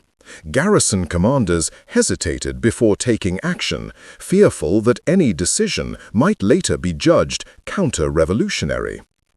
The WSLF sensed the shift. They noted the hesitations, the subtle loosening of Ethiopia's grip. A new pattern emerged. Convoys took longer to reach isolated outposts. Supply shortages became common. Officers once rigidly disciplined grew distracted. For the insurgency, this was a windfall. Their fighters moved more freely, meeting in places that months earlier would have been too risky. Meanwhile, the Derg tightened its hold over Addis Ababa. Its internal purges intensified. Officers suspected of disloyalty were removed with ruthless efficiency. Committees multiplied across the military, civilian ministries, and local administrations. A new rhetoric filled the air: revolution, equality, socialism. Posters bearing Marxist slogans appeared on buildings that had once displayed imperial crests. Yet beneath the ideological veneer lay a more brutal reality. The Derg was consolidating power through fear. People began disappearing. Prisons swelled with political opponents, real or imagined. The atmosphere, once restless, grew heavy with dread. Families whispered behind closed doors, careful not to mention names that might attract suspicion. For Ethiopia's armed forces, the revolution brought paralysis. Officers loyal to the emperor fled, were imprisoned, or were executed. Units dispatched to fight insurgents elsewhere in the country found themselves entangled in the political turmoil. Many soldiers were uncertain whom they served: the nation, the revolution, or the men who claimed to defend both. Morale, already weakened by years of unrest, reached a breaking point. In this climate of confusion, the frontier became dangerously vulnerable. The Ogaden, always difficult to govern, now drifted even further from central authority. Some garrisons saw food supplies dwindling. Others reported that local militias refused to cooperate. Ethiopian intelligence networks, once extensive though imperfect, fractured as informants vanished or changed allegiances. The desert, vast and indifferent, swallowed these disruptions without ceremony. Somalia watched these developments closely. Mogadishu's intelligence services, operating through WSLF channels and sympathetic clans, fed a stream of reports to Siad Barre's generals. The picture that emerged was unmistakable. Ethiopia was unstable, distracted, and increasingly incapable of controlling its peripheral regions. For Somali planners, this was not merely strategic information, it was a signal. A historic opportunity was forming. As 1975 turned into 1976, Ethiopia continued its descent. The Red Terror loomed on the horizon. The Derg, now under Mengistu Haile Mariam's rising influence, prepared to unleash a campaign of violence against political rivals. The capital felt like a city holding its breath, waiting for the blow to fall. The institutions that had governed Ethiopia for generations lay shattered. What remained was a fractured state ruled by fear and uncertainty. On the Ogaden frontier, Ethiopian soldiers gazed across the desert with a growing sense of unease. They sensed the coming storm. They knew their country was in no condition to withstand a major conflict. But they also understood that war often arrives precisely when a nation is least prepared. Ethiopia had fallen into revolution, staggering, wounded, and vulnerable. And Somalia was watching. When the Derg seized Ethiopia fully in its tightening grip, the transition from imperial rule to revolutionary command did not unfold with the clean precision of a parade ground maneuver. It was jagged, tense, and defined by a creeping sense of dread. What had begun as a committee promising reform soon revealed itself as a force reshaping the state through coercion and fear. Ethiopia entered a new era, one marked not by stability, but by an unforgiving consolidation of power. Mengistu Haile Mariam, once a relatively obscure officer, rapidly became the most commanding presence within the committee. His rise was swift and unnerving, marked by a cold efficiency that unsettled even his fellow members. Behind the monotonous walls of military compounds in Addis Ababa, debates gave way to accusations, and accusations to purges. The Derg, ostensibly a collective body, began to orbit around Mengistu's authority like planets drawn into an increasingly hostile sun. For the Ethiopian public, the changes were immediate and disorienting. The rituals of imperial life, once woven into the daily rhythms of the capital, dissolved almost overnight. The emperor's portrait, once omnipresent, vanished from currency, government offices, and schoolrooms. Where his image had hung, slogans appeared instead, sharply painted, urgent in tone, calling for unity under revolutionary leadership. The streets of Addis Ababa felt different, stripped of familiar symbols and replaced with the austere language of Marxism-Leninism. But beneath this ideological dressing lay a more brutal rhythm. The Derg viewed dissent not as an opinion to be debated, but as a threat to be extinguished. Executions, initially uncommon, became a grim spectacle carried out with growing confidence. Soldiers in dark uniforms escorted prisoners at dawn to the edges of the city, where gunshots echoed across fields still wet with dew. Families were rarely notified. Often, the only sign of a loved one's fate was a sudden absence, an empty chair at a table, a door that remained closed. Ethiopia's bureaucracy, once complex but predictable, buckled under the weight of these transformations. Civil servants lived in perpetual anxiety, uncertain whether their next assignment would be a routine file review or an accusation of sabotage. Ministries changed leadership so often that some offices, for weeks at a time, operated without clear instruction. In a society that had long clung to strict hierarchies, this collapse of administrative order was deeply unsettling. The military felt these tremors even more severely. Officers who had once enjoyed the emperor's trust found themselves vulnerable. Some attempted to demonstrate loyalty to the new regime, but their gestures often backfired. Others were detained without explanation, escorted to warehouses converted into makeshift prisons. Rumors circulated among the ranks, whispers of interrogations, of sudden executions, of lists being compiled in dimly lit rooms. The uncertainty bred paranoia, and paranoia eroded cohesion. In the Ogaden, the consequences were stark. Units assigned to the frontier received orders through channels clouded by confusion. Command structures shifted abruptly. An officer might begin the week under one superior, only to receive notice days later that a new commander, unknown and untested, would be overseeing the region. This instability fractured morale. Soldiers grew cautious, uncertain whether decisive action might later be deemed treacherous. The Derg, though eager to enforce its authority, struggled to comprehend the realities of a frontier war. The Ogaden had never fully submitted to central rule, and now, with Addis Ababa consumed by internal purges, the desert slipped further from the government's grasp. Reports from garrisons were sporadic and incomplete.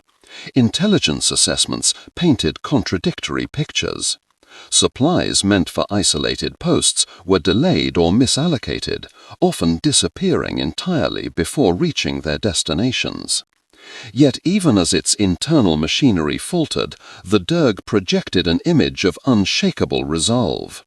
Mengistu appeared frequently on radio broadcasts, his voice firm, his speeches drenched in revolutionary fervor. He spoke of external threats, internal enemies, foreign conspiracies, language intended to bind the population through fear and loyalty. And while some Ethiopians found comfort in the certainty of his words, many sensed the widening gap between rhetoric and reality. Across the country, uprisings intensified. Students protested not only for political freedom, but against the tightening authoritarian rule. Peasant revolts emerged in regions historically suspicious of central authority. Eritrean insurgents gained strength, emboldened by the empire's collapse. And in the Ogaden, the WSLF expanded its operations, aware that Ethiopia's weakening command structure offered a rare advantage. Inside Mogadishu, Somali leaders studied these developments with meticulous interest. Intelligence briefings from WSLF contacts painted a picture of a state struggling to hold itself together. Ethiopian units, once disciplined, were increasingly demoralized. Some deserted, fleeing into the countryside. Others remained confined to their bases, reluctant to venture into contested territory. For Somalia, this was confirmation that the tide of history was shifting. But even as Ethiopia strained under revolutionary pressures, the Derg governed with an intensity that was hard to ignore. Their methods were ruthless, but their commitment to holding the country together was undeniable. They mobilized militia groups, reorganized administrative districts, and declared sweeping land reforms intended to dismantle the old feudal structures. For many in rural Ethiopia, these reforms were a lifeline, proof that the revolution, despite its violence, carried the promise of change. Yet promises alone could not mend the fractures spreading across the nation. The Derg's authority rested on fragile foundations: fear, ideology, and the uncertain loyalty of an army exhausted by political purges. Mengistu's grip tightened, but with each tightening came new cracks that foreign observers, especially in Somalia, believed would soon widen into a full collapse. The frontier, silent but observant, waited. Ethiopian soldiers stationed along its edges sensed the growing weight of responsibility. They were no longer simply guarding a border, they were the last defense of a nation drifting deeper into turmoil. Their supply lines were stretched, their orders unclear, their future uncertain. And beyond that frontier, Somalia was preparing. The Derg had seized control, but it was a victory built on shifting sand, one that would soon be tested by a war neither side could afford. The Ogaden, with its endless plains of thorn scrub and sand, had always carried the scent of coming conflict. Yet in the early months of 1977, the tension in the air seemed different, thicker, heavier, as if the land itself anticipated the shudder of rifles before the first shot was even fired. Men in both Somalia and Ethiopia sensed it too, though few could predict how quickly the desert would turn from restless to violent. Across the dusty frontier, nomadic herders were the first silent witnesses. They noticed new tracks in the sand, tire marks that did not belong to traders or civilian vehicles, hoofprints that weren't from their own camels. The slow rhythm of the desert had been disturbed. Rumors traveled through tea houses and market stalls, through whispered conversations as dusk settled over the plains. Militia seen moving near Wada, Ethiopian patrols acting nervous, WSLF men gathering in the scrublands. For months, the Western Somali Liberation Front had worked in shadows, striking small outposts, cutting supply routes, and vanishing into territory that had shaped their lives since birth. Their rifles were patched with cloth strips, their ammunition belts worn thin, yet their sense of purpose was sharp, a belief that each small action chipped away at Ethiopia's fragile hold on the Ogaden. Ethiopian soldiers stationed in crumbling frontier posts found themselves sandwiched between rebellion and uncertainty. The revolution in Addis Ababa had shaken the army's core. Its old hierarchy had collapsed, officers had been jailed or executed, and new commanders, often political appointees, seemed more comfortable lecturing on Marxist principles than organizing logistics. Communication lines were unreliable, supplies were scarce. Some garrisons waited months for spare parts or even basic rations. Many units understood that if the desert turned hostile, they would stand alone. And beyond that frontier, Somalia was preparing. The Derg had seized control, but it was a victory built on shifting sand, one that would soon be tested by a war neither side could afford. The Ogaden, with its endless plains of thorn scrub and sand, had always carried the scent of coming conflict. Yet in the early months of 1977, the tension in the air seemed different, thicker, heavier, as if the land itself anticipated the shudder of rifles before the first shot was even fired.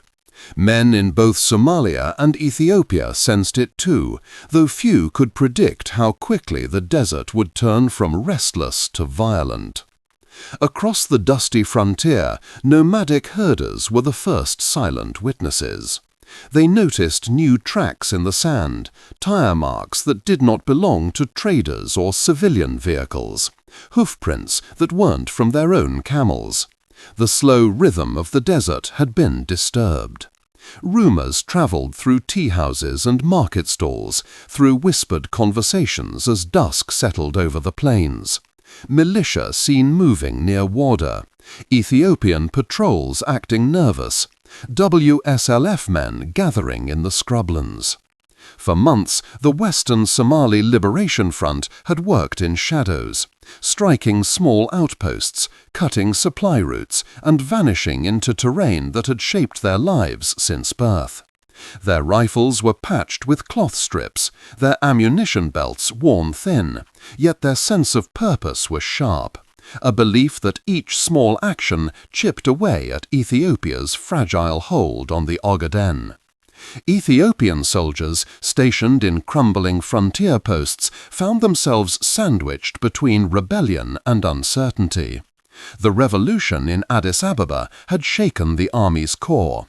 Its old hierarchy had collapsed, officers had been jailed or executed, and new commanders, often political appointees, seemed more comfortable lecturing on Marxist principles than organizing logistics. Communication lines were unreliable. Supplies were scarce.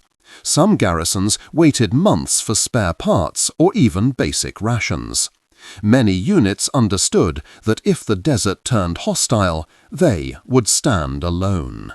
It was in this atmosphere, part fear, part fatalism, that the first major skirmish of the Ogaden War erupted. The Ethiopian outpost near Ahmed Gure had long struggled with shortages. Its radio crackled intermittently. Its defenders rotated between patrols under a blazing sun and nights listening to distant, unexplained movements. On the morning the war truly began, the air was unusually still. Sand lay undisturbed around the perimeter, as if waiting for something to happen. Shortly after sunrise, the silence fractured. A burst of automatic fire echoed from the western ridge. The Ethiopian sentry staggered back, grabbing his shoulder, as a second shot whistled past. Within moments, the entire ridge erupted with muzzle flashes. The WSLF fighters, reinforced quietly over weeks, had prepared their positions with a discipline that surprised even themselves. They advanced not as scattered bands, but in coordinated waves. Inside the outpost, Ethiopian soldiers scrambled to their posts. Some shouted orders, others simply reacted out of instinct. One young conscript, barely trained, struggled to attach his rifle magazine with trembling fingers. An older sergeant slapped his hand steady, muttering, "Focus, just breathe." But breathing was difficult when the desert began to roar. WSLF fighters descended with purpose, using the terrain to their advantage. They fired from behind boulders and low ridges, keeping Ethiopian defenders pinned. The rebels had little heavy weaponry, but compensated with mobility and intimate knowledge of the land. Their sandals left almost no footprints. Their camouflage was simply the dust on their clothes. An explosion rocked the eastern wall of the outpost. WSLF sappers had slipped through a shallow gully, placing charges while the main assault drew attention. The blast tore open a gap, sending debris flying and briefly blinding the defenders with a cloud of dust. Through the breach came a surge of fighters, shouting in Somali, short, sharp commands shaped by years of frustration and hope. Some Ethiopian soldiers attempted to counterattack. Others faltered, confused by the speed and intensity of the strike. A lieutenant tried to organize a flank movement, but was cut down as he dashed across the courtyard. The sergeant who steadied the young conscript earlier now barked orders with the clarity of someone who had accepted fate long before this day came. He rallied 5 men, directing fire toward the breach, slowing the WSLF advance just long enough for a handful of defenders to retreat into the remaining fortified room. But the outpost was doomed. The Ethiopians were outnumbered, undersupplied, and scattered. Within less than an hour, the WSLF fighters secured the position. Smoke curled from the ammunition shed. A torn Ethiopian flag lay half-buried in the sand. The rebels moved through the captured post with a solemn efficiency. They collected weapons, ammunition, anything usable. They carried their wounded to shaded corners. For all their victory, there was little celebration, only quiet satisfaction, mixed with the sober understanding that this was merely the beginning. The desert had tasted blood again, and more would follow. Word of the victory spread with astonishing speed. By afternoon, nomads passing through distant watering points whispered that Ethiopian control of the Ogaden had been broken. In Mogadishu, Somali officers watched maps with growing confidence. In Addis Ababa, the Derg received the report with shock and anger. Within days, Somali commanders who had been waiting for a clear spark to justify broader action began preparing more openly. Trucks loaded with fuel, ammunition, and spare parts rumbled toward staging grounds. Artillery units moved closer to the frontier. The Somali military, modernized and emboldened after years of Soviet support, sensed that history was shifting. Meanwhile, in Ethiopia, panic simmered beneath the surface. The Derg blamed local commanders, accusing them of incompetence or disobedience. Orders were sent demanding immediate retaliation, though few units possessed the strength to act. The reality was grim. Ethiopia's army was in no condition to wage a major border war. The first shots at Ahmed Gure were not just the opening of a battle. They were the fracture line along which 2 nations would soon collide. The desert, shaped by centuries of wind and silence, now braced for a storm unlike anything it had seen before. The Ogaden War had begun, not with declarations or diplomatic warnings, but with the harsh, unmistakable truth of gunfire echoing across an ancient landscape. The decision, when it finally came, did not arrive with the dramatic weight of a formal declaration. Instead, it unfolded quietly, almost inevitably, as if Somalia had simply stepped across a threshold that everyone knew existed but pretended not to see. In Mogadishu's military command rooms, dimly lit spaces lined with maps of the Horn of Africa, the truth had already settled. The Ogaden War had begun, and Somalia would no longer remain in the shadows. The first reports of the WSLF's successful attack on the Ethiopian outpost had moved through the Somali capital like a spark catching dry grass. Officers who had studied the Ogaden for years recognized the significance instantly. They gathered around tables scattered with reconnaissance photographs and terrain sketches, speaking in measured voices, but with eyes that betrayed excitement. For months, they had waited for a moment that could justify a shift from covert support to open intervention. The collapse of Ethiopian authority along parts of the frontier provided exactly that. Once the first shots had been fired, Mogadishu's restraint became a formality no one intended to uphold. Yet, as much as the military favored action, it was Syed Barre alone who carried the weight of the decision. The Somali president sat in his private office late into the night, studying reports that painted Ethiopia as wounded but not yet defeated. He had spent years cultivating the image of a leader destined to reunify Somali territories scattered by colonial borders. Now, with Ethiopia fractured by revolution, the moment he had imagined seemed within reach. He leaned back in his chair, the faint hum of the ceiling fan the only sound in the room. If Somalia acted decisively and swiftly, he believed, the Ogaden could fall in a matter of months. And if the world objected, then Somalia would deny, deflect, or simply ignore the pressure, much as other nations had done when pursuing their own historical claims. At dawn the next morning, he summoned his senior generals. They entered with rigid postures, understanding what had brought them there. Barre's voice was calm, deliberate. "We cannot allow chaos in the Ogaden," he said. "If Ethiopia cannot secure its territory, then Somalia must ensure stability for our people." It was a justification dressed in diplomatic language, but everyone in the room understood the true meaning. Somalia would cross the border.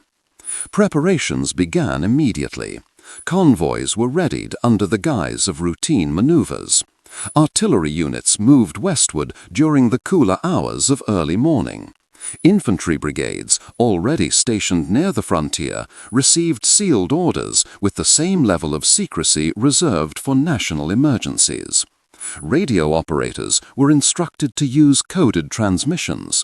Even the mechanics preparing vehicles were told only what they needed to know. Along the border, Somali troops sensed the shift before any official announcement reached them. Supply trucks arrived more frequently, carrying ammunition crates and fuel drums. Officers held briefings at unusual hours. Maps were updated with fresh markings and circled coordinates. Soldiers cleaned their rifles with a focus that suggested they were preparing for more than patrol duty. One evening, as the sun bled into the horizon, a young Somali lieutenant stood beside his armored vehicle and watched dust clouds rising in the distance. Behind him, the camp stirred quietly with anticipation, men adjusting their gear, checking radio batteries, and sharing cigarettes in silence. The lieutenant knew that the moment they had been preparing for had finally arrived. "Get some rest," he told his crew. "Tonight is the last quiet night." Across the border, Ethiopian positions remained thin, isolated, and uncertain. Many garrisons had not heard from Central Command in weeks. Some outposts had lost their senior officers to internal purges, replaced by inexperienced men terrified of making the wrong decision. Morale was fragile. Some soldiers admitted privately that the desert felt less like a deployment and more like a place they had been abandoned. Shortly before dawn, Somalia made its move.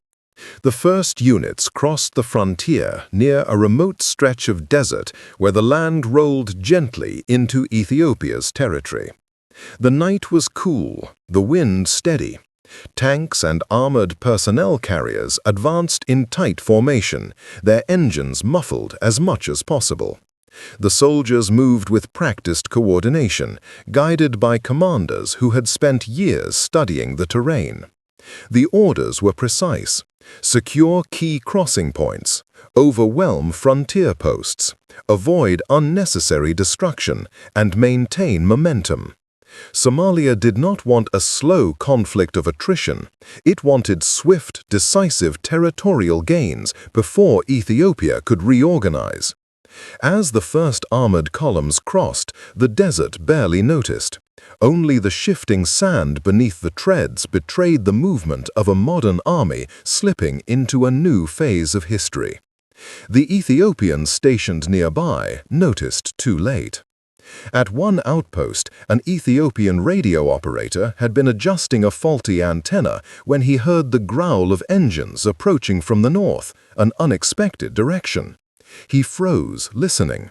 Then came the unmistakable clatter of metal tracks.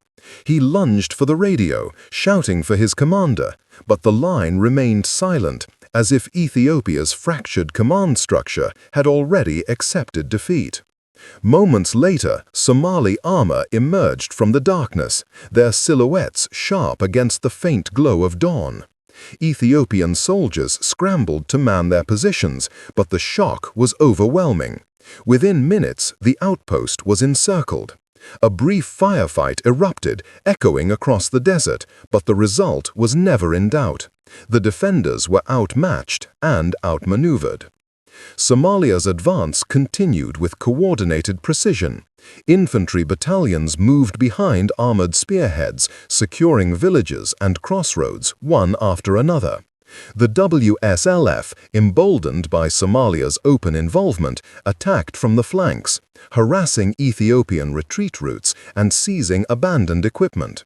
By midday, reports reached Mogadishu confirming that several Ethiopian positions had fallen with minimal Somali casualties. Siad Barre listened with an expression that revealed neither triumph nor doubt, only the cold satisfaction of a man convinced that history was unfolding exactly as he had imagined. But history rarely follows the script of ambition alone.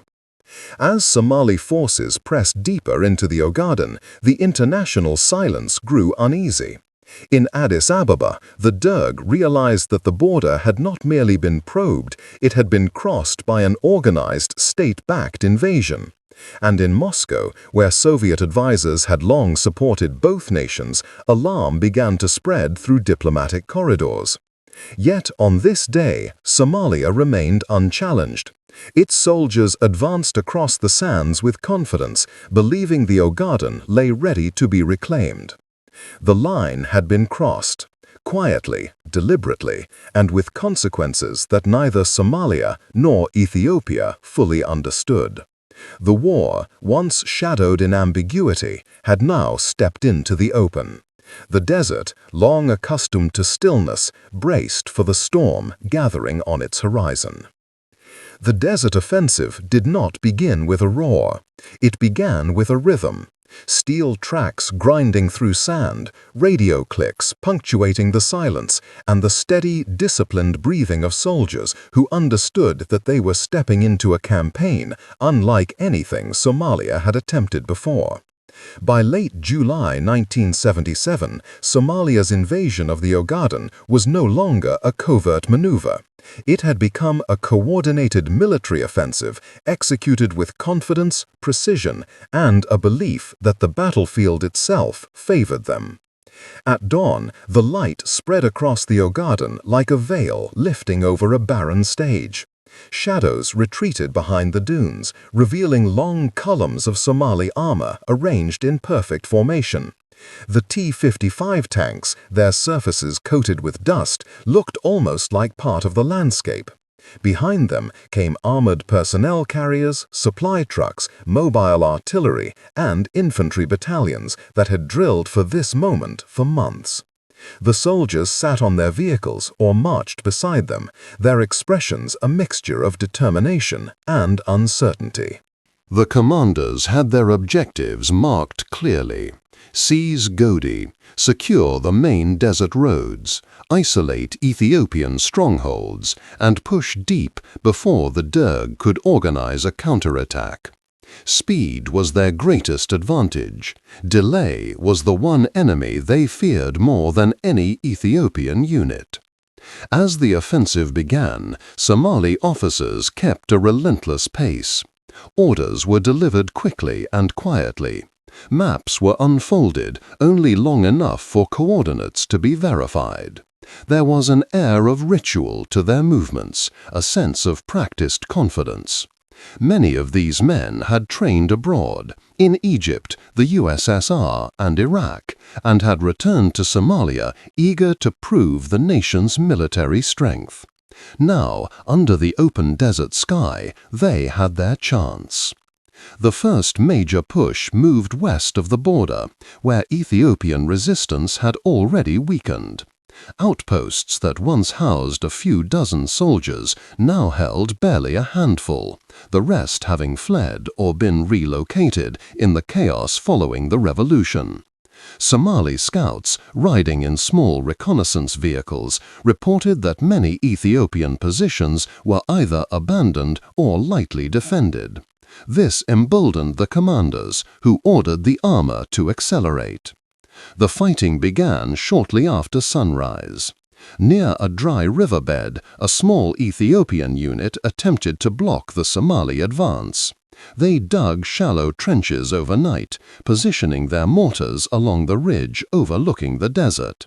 Their commander, a middle-aged officer promoted hastily after his predecessor disappeared during the Derg purges, knew the odds but refused to pull back. "We hold as long as we can," he told his men. "No one else stands between them and the interior." The first Somali shells landed minutes later. They struck with terrifying accuracy, sending sand fountains rising into the air. The Ethiopians fired back, but their mortars were outdated, their ammunition scattered, their communications unreliable. When Somali tanks appeared over the ridge, the Ethiopian commander realized that the situation had already slipped beyond saving. Still, his men fought.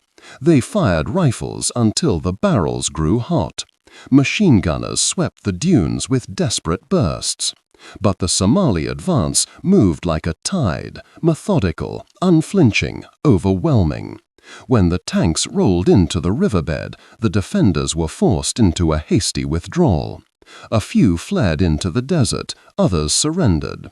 By mid-morning, the position was in Somali hands. The offensive continued with similar momentum. In the central Ogaden, the towns of Kebri Dehar and Ayun were shaken by the speed of Somalia's assault. Local elders gathered in courtyards, watching dust clouds on the horizon. They understood instinctively that the conflict had entered a new phase. Some welcomed the Somali troops as liberators. Others watched with guarded eyes, knowing that the Ethiopians, though temporarily weakened, would not remain passive forever. The WSLF fighters, who had long fought in scattered guerrilla bands, now fought alongside Somali regulars. Their knowledge of the terrain was invaluable. They guided armored columns across dry wadis, pointed out Ethiopian supply tracks, and led night raids on isolated positions. For the first time, they felt the confidence of fighting with a powerful state army behind them. Yet even they sensed the dangers of rapid success. Victories came easily, too easily, and in the desert, easy victories often mask greater storms ahead.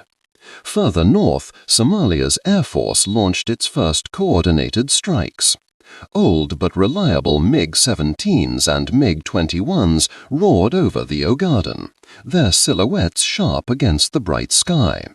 They bombed Ethiopian supply depots, strafed retreating columns, and provided cover for advancing ground units. Ethiopian anti-air defenses were minimal, their radar systems outdated or non-functional. Pilots returned to base with reports of minimal resistance, strengthening the belief that the Ogaden would soon be theirs. But beneath the triumph of those early days, there were signs that the offensive carried hidden risks. Supply lines stretched dangerously long across unforgiving terrain. Fuel trucks crawled behind the advance, vulnerable to ambush. Maintenance crews struggled to keep tanks and vehicles functioning in the intense heat, where engine failures were as likely as enemy fire. Even the soldiers felt the strain.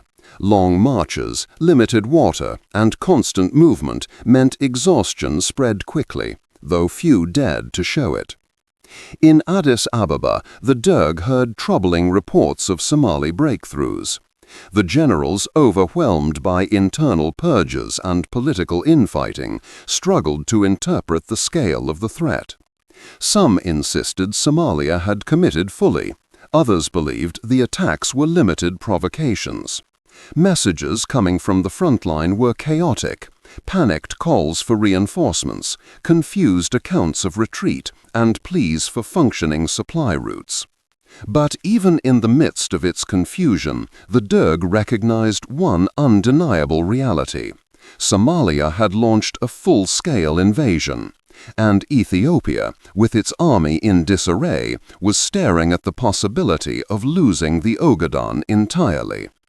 By the end of the first week, Somalia had taken more ground than its most optimistic commanders had expected. The desert, wide and indifferent, swallowed their armored tracks as they advanced deeper into Ethiopian territory. Yet the very vastness that allowed Somalia to advance so freely would soon reveal the cost of fighting a war in a land where distances stretch endlessly, where supply lines fray, and where early victories can become illusions. The offensive had begun brilliantly, but the desert does not reward momentum. It tests endurance. The Somali advance deep into the Ogaden unfolded with the kind of confidence that only early success can create. By mid-August 1977, Somalia's armored brigades were pressing farther into Ethiopian territory than any foreign force had managed in decades. The desert seemed open, wide, and willing. Every mile taken felt like a confirmation of Siad Barre's long-held vision. Every captured outpost added weight to the belief that the Ogaden was slipping from Ethiopia's grasp. Yet, with each step forward, the landscape changed, not in appearance, but in temperament. The desert remained silent, the horizon flat and endless, but the sense of ease that had accompanied the first weeks of the offensive began to thin. The deeper the Somali forces pushed, the more fragile their momentum felt. Still, the advance continued. Columns of Somali tanks rolled across dry expanses, leaving tracks that snaked through regions untouched by heavy machinery for years. The T-55s, their engines rumbling under the weight of heat and sand, moved in disciplined lines. Behind them followed armored carriers packed with infantry, many of them young conscripts, sweating beneath their uniforms, squinting at the shimmering air that distorted the distant hills. The vastness of the terrain shaped every movement. Even the most experienced officers felt the strain of navigating a battlefield without clear boundaries. Maps offered only approximations. Compass bearings became arguments.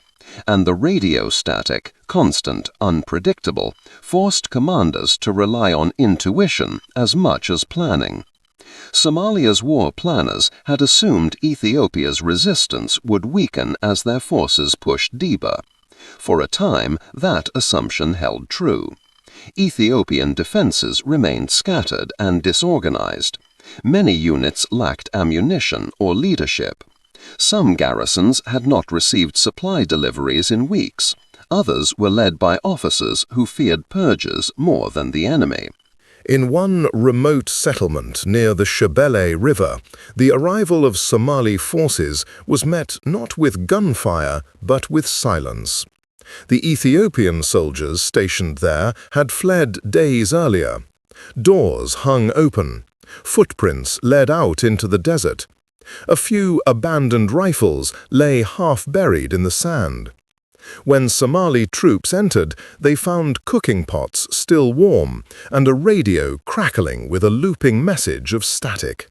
The settlement had simply been given up. Scenes like this reassured the Somali commanders. They believed their deep advance was breaking Ethiopian morale, that the Ogaden War was entering its final stages. Some officers even speculated about pushing beyond the Ogaden altogether, imagining a broader collapse of Ethiopian authority. But the desert had its own way of reshaping optimism. As the front lines stretched, supply convoys struggled to keep pace. Trucks carrying fuel and ammunition lagged behind the armored spearheads, slowed by poor roads, engine failures, and the sheer distance. Mechanics worked through the night, often by the faint light of lanterns, trying to coax worn-out engines back to life. Drivers slept in their seats, waiting for repairs or praying that sandstorms would not bury their vehicles. The soldiers at the front felt these delays immediately. Water rations tightened. Meals were reduced to dry biscuits and whatever canned beans could be found in supply crates. Some units began digging shallow pits to collect morning dew, an act of desperation that revealed how quickly the desert could turn from ally to enemy. Even communications began to falter. The deeper the units advanced, the more unreliable their radios became. Messages arrived late, distorted, or not at all. A retreat could easily be mistaken for an attack. A request for fuel might be interpreted as a call for reinforcements. Commanders compensated by sending motorcycle couriers across the sand. But this was slow, dangerous work. Several couriers disappeared altogether. Some lost, others ambushed, many simply swallowed by the desert. Despite these challenges, Somalia's leadership remained convinced that Ethiopia was nearing collapse. Mogadishu celebrated each new advance as if the final victory was a matter of weeks. Newspapers printed photographs of soldiers standing proudly beside captured Ethiopian equipment. Radio broadcasts spoke of inevitable triumph. For the Somali public, the war felt distant, almost romantic, a liberation mission in a neighboring land. But for the soldiers on the ground, the romance faded with every mile. In the northern sector, a Somali brigade advancing towards Jijiga encountered the first true signs of organized resistance. The Ethiopians, though weakened, were beginning to regroup. Their officers, those who had survived the purges, were slowly returning from chaotic internal transfers. More importantly, local militias, long despised by the Derg, were now rearming themselves in desperate attempts to defend their towns. One afternoon, as a Somali column moved through a valley framed by low, jagged hills, Ethiopian fighters lying in wait opened fire. The ambush was crude but effective. Machine gun bursts ricocheted off the armored carriers. Mortar shells landed behind the convoy, cutting off the tail end of the formation. Somali troops scrambled into defensive positions, surprised by the intensity of the attack. The firefight lasted nearly an hour. Though Somalia eventually pushed through, the cost was heavier than expected. Several vehicles were disabled. 2 tanks broke down during the retreat from the valley, their engines choking on dust.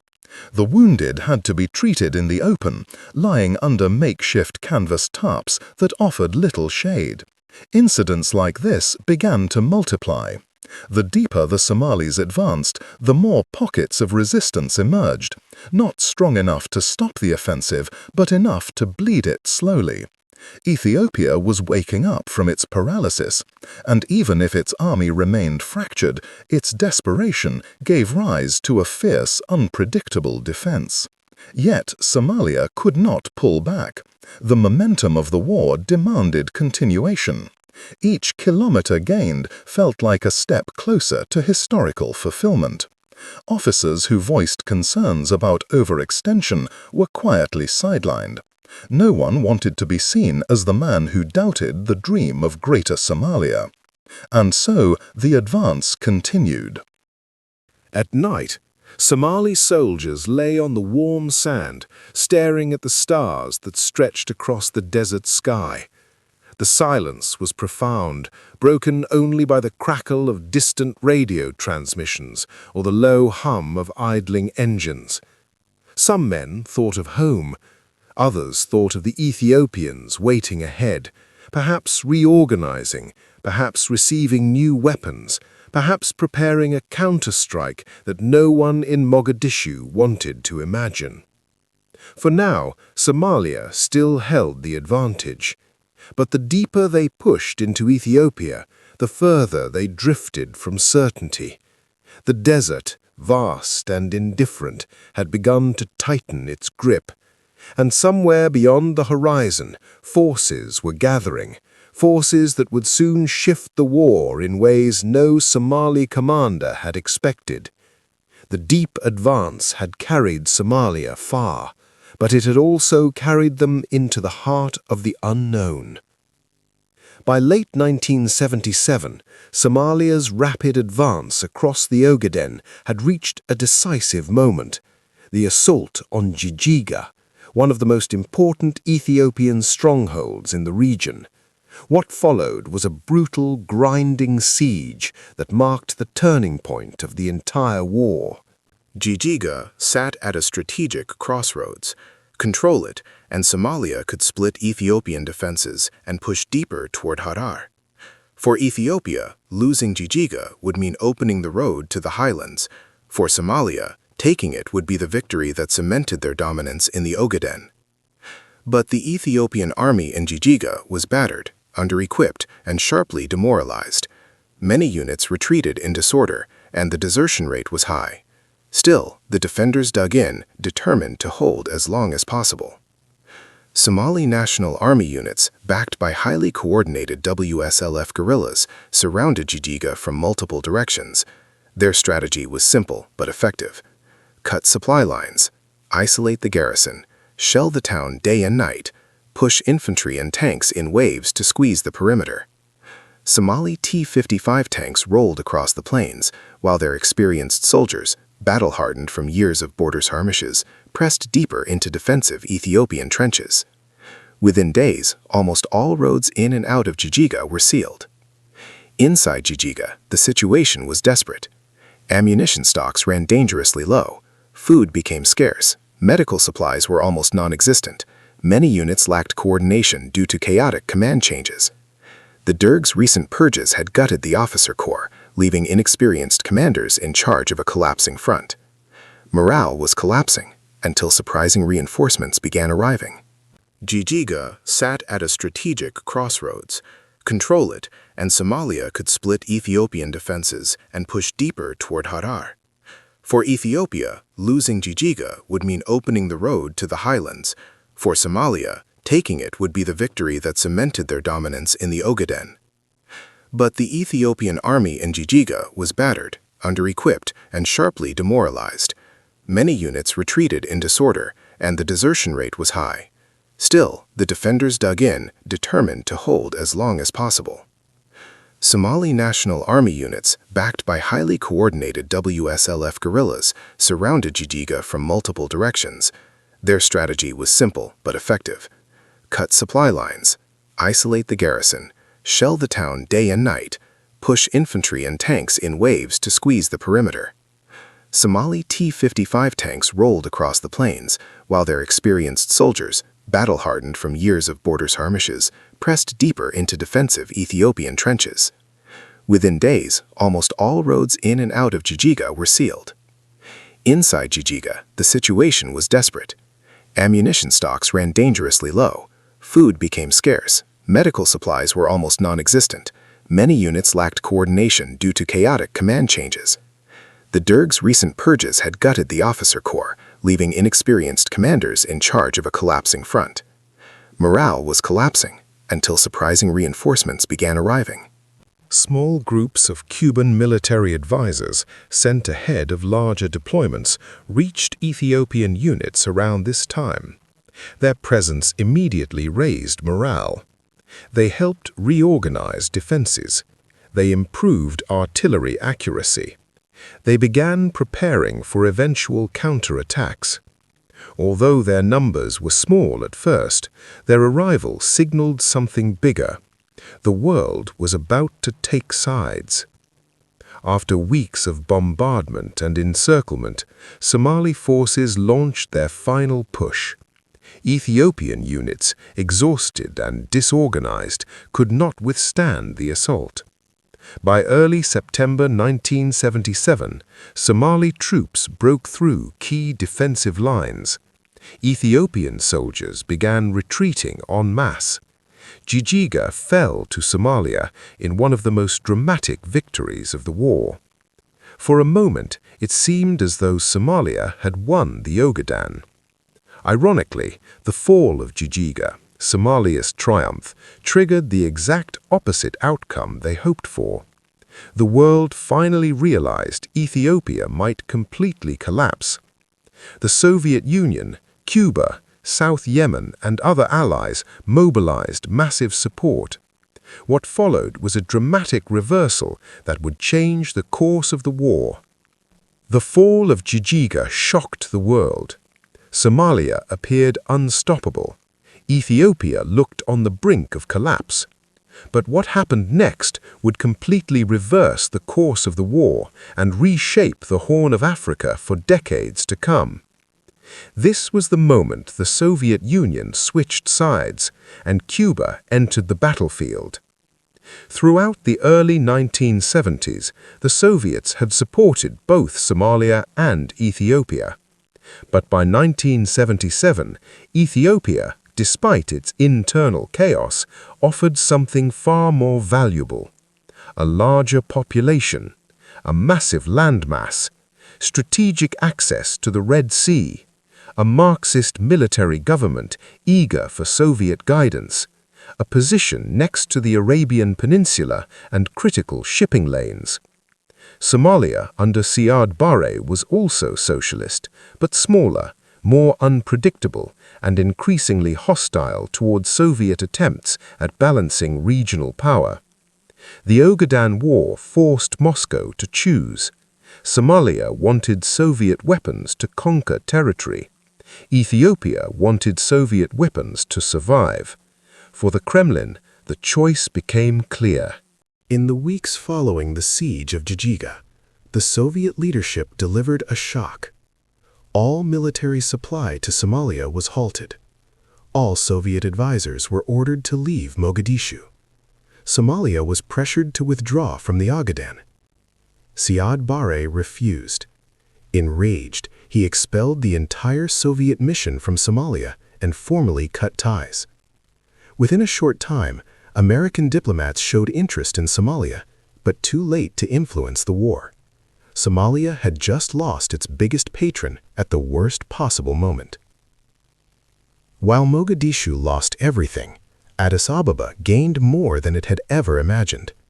Between late 1977 and early 1978, the Soviets provided Ethiopia with billions of dollars worth of weapons, hundreds of tanks, armored vehicles, and fighter jets, massive shipments of artillery, rockets, and ammunition, air transport, logistics, and intelligence support. But weapons alone wouldn't save Ethiopia. What they needed were trained soldiers. Fidel Castro, who had been mediating between Somalia and Ethiopia earlier, now made a decisive choice. He sent over 15,000 Cuban combat troops to Ethiopia. These were not inexperienced units. They were veterans of Angola, the Congo, anti-colonial wars across Africa. Their arrival changed everything. The Cuban mission included infantry brigades, tank battalions, artillery groups, special forces advisors, pilots and air crews, medical and logistics teams. This was no symbolic gesture. This was an army. The Soviets and Cubans reorganized Ethiopia's broken military. They stabilized front lines. They retrained Ethiopian units. They coordinated artillery and air operations. They planned a massive counteroffensive. For the first time since the war began, Ethiopia stood a real chance. Somalia, meanwhile, faced what it had always feared: a united, well-equipped, and internationally supported Ethiopian coalition. By the end of 1977, the entire dynamic of the war had shifted. Somalia was isolated. Ethiopia was transforming into a modern mechanized army. Cuban and Soviet advisors prepared for a decisive push to retake the Ogaden. The Somali leadership realized the danger, but by then it was too late to pull back. What began as Somalia's greatest military victory was now turning into a disaster. By early 1978, the desert winds carried a different sound across the Ogaden. It was no longer the ragged rhythm of Somali-led advances, nor the scattered crackle of Ethiopian retreats. Instead, a deep, deliberate thunder moved across the sand.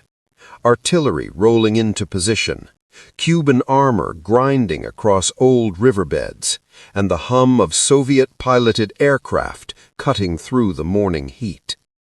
Somalia, once confident and triumphant, now faced an enemy transformed.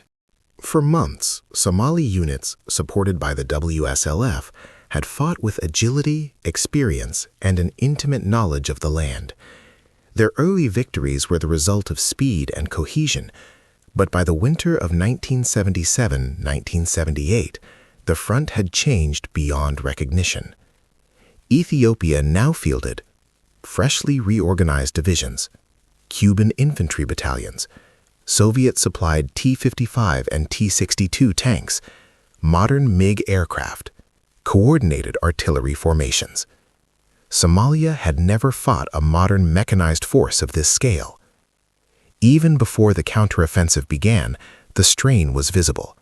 Supply lines stretched thin, ammunition shipments halted after the Soviet break, vehicles suffered from the brutal desert conditions, commanders struggled to coordinate with Mogadishu as communications faltered. The same desert that once favored Somali mobility now exposed their vulnerabilities.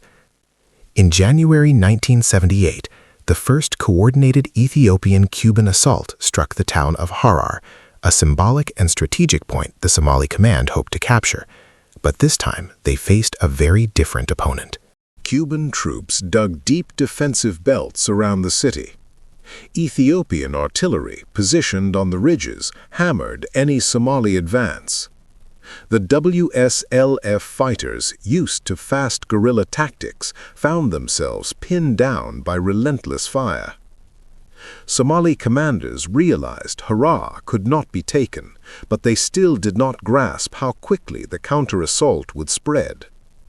Only days later, Cuban mechanized units launched a sweeping maneuver north and east, targeting the routes Somali forces relied on.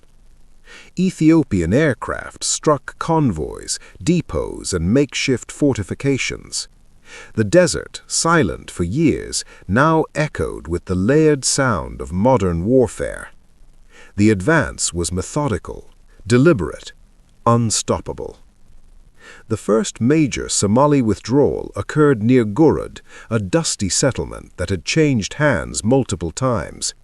What had once been a symbol of Somali progress now became a symbol of retreat. Entire battalions, short on fuel and ammunition, fell back toward Jijiga and Gode. Some units abandoned positions without orders, fearing encirclement. Others held out until they were overrun by tanks and infantry advancing with overwhelming firepower. For the first time in the war, Somali field commanders began arguing openly with political officers. Panic seeped into the ranks.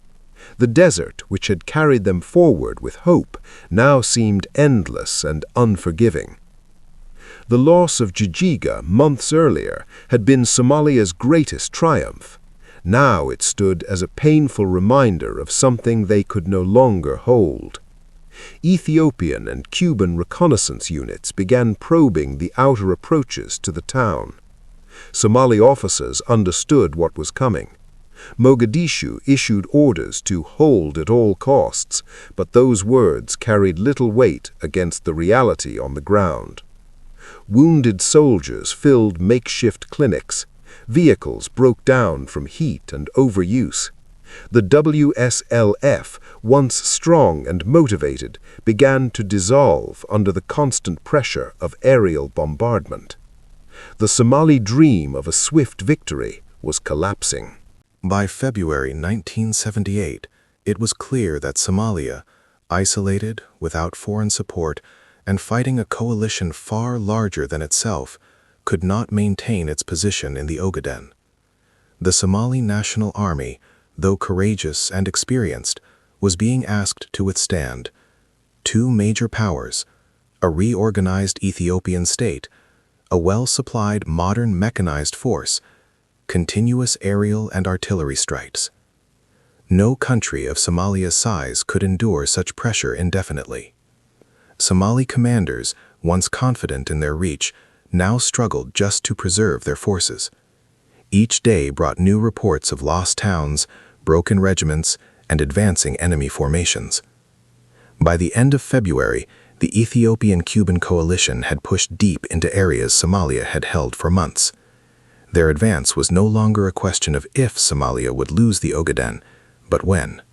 Somalia now faced a choice: fight on and risk total military collapse, or pull back and attempt to save what remained of its army.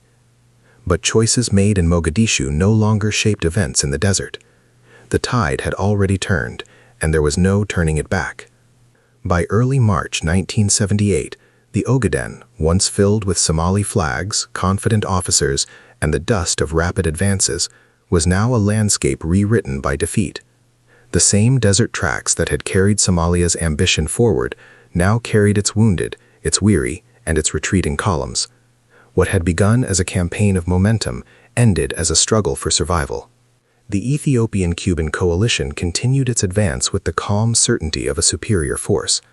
Their movements were measured, almost unhurried, as if the outcome had long been decided. Ethiopian infantry reclaimed positions with a sense of purpose, while Cuban armored brigades pressed forward, securing supply lines and clearing pockets of resistance with practiced coordination. The land, dry and indifferent, watched another tide of soldiers move across its surface. Somali commanders could no longer deny the truth. Fuel reserves were exhausted, ammunition dwindled to the last crates. Vehicles, battered by months of desert wear, began breaking down faster than they could be repaired. Radio transmissions grew shorter, more desperate, and eventually fell silent altogether. The structure of an organized withdrawal collapsed into loose, scattered movements, a war fought in reverse. In the shattered outskirts of Gode, small groups of Somali soldiers gathered around dying fires, speaking little. Some stared at the horizon, expecting another wave of Ethiopian armor to appear at any moment. Others whispered about Mogadishu's silence and the uncertainty waiting at home. A few clung to the hope of regrouping, but most knew the reality. The war was slipping beyond their grasp. Ethiopian aircraft, once symbols of retreat, now ruled the desert skies. The whine of MiGs became a constant reminder of Somali vulnerability. Convoys trying to escape toward the border often found themselves scattered by sudden airstrikes. Dust clouds marked the movement of every brigade, and the open desert offered no protection. Even the WSLF, once energized by dreams of liberation, now fought merely to delay the inevitable, losing fighters by the day. When Ethiopian and Cuban forces finally approached Jijiga, the town that had once represented Somalia's boldest victory, they found it half abandoned. Streets were littered with spent casings, broken sandbags, and hastily scrawled warnings left behind by retreating soldiers. Hospitals, already overwhelmed, had been evacuated in the night. The last Somali officers withdrew silently, leaving behind only footprints in the dust. Jijjiga fell without a final stand, its significance swallowed by the larger collapse sweeping the Ogaden. As the retreat deepened, morale faltered. The harsh desert became a constant enemy. Heat dehydrated men faster than water could be rationed, and the nights drained whatever strength remained. Broken trucks were left behind, stripped of usable parts. Wounded soldiers, unable to keep pace, were carried on doors, tarps, or the backs of exhausted comrades. The war had lost its momentum and become a march of endurance. For many, it was the longest journey of their lives. Near the border, the Somali High Command sent out its final orders: consolidate what remained and prepare to withdraw entirely from the Ogaden. The message, when it reached the front line, was met with mixed emotions. Relief at the prospect of survival, mixed with a quiet sorrow for all that had been lost. Commanders folded their maps, dimmed their lamps, and began the final phase of a campaign that had once promised triumph. By mid-March, the Ethiopian flag had returned to almost every major settlement in the Ogaden. Cuban advisors supervised the final stages of the recapture, checking bridges, roads, and supply depots, while Ethiopian officers documented the damage left behind. For Ethiopia, it was a hard-earned restoration of territory. For Somalia, it marked the end of a costly gamble. When the last Somali brigades crossed back over the border, they did so without ceremony. There was no final salute, no closing volley of fire, only the quiet shuffling of boots on sand. Thousands of soldiers trudged into Somalia, carrying the weight of a war that had begun with conviction and ended in exhaustion. Some would speak of it openly, many would avoid mentioning it altogether. The echoes of the conflict settled deep inside them. In Mogadishu, news of the defeat spread quickly, though official statements softened the truth. Government spokesmen claimed political betrayal and foreign interference, but the soldiers returning from the front understood the reality more clearly. They had seen the true scale of the enemy coalition. They had fought without the allies they once relied upon, and they had paid for those miscalculations with lives, time, and territory. The Ogaden itself remained silent in the aftermath. Villages rebuilt slowly, with families returning to homes damaged by months of bombardment. Old grazing paths reopened, though many were still marked with unexploded shells. Traders returned to market routes, speaking softly of the things they had witnessed while trying to resume the rhythms of ordinary life.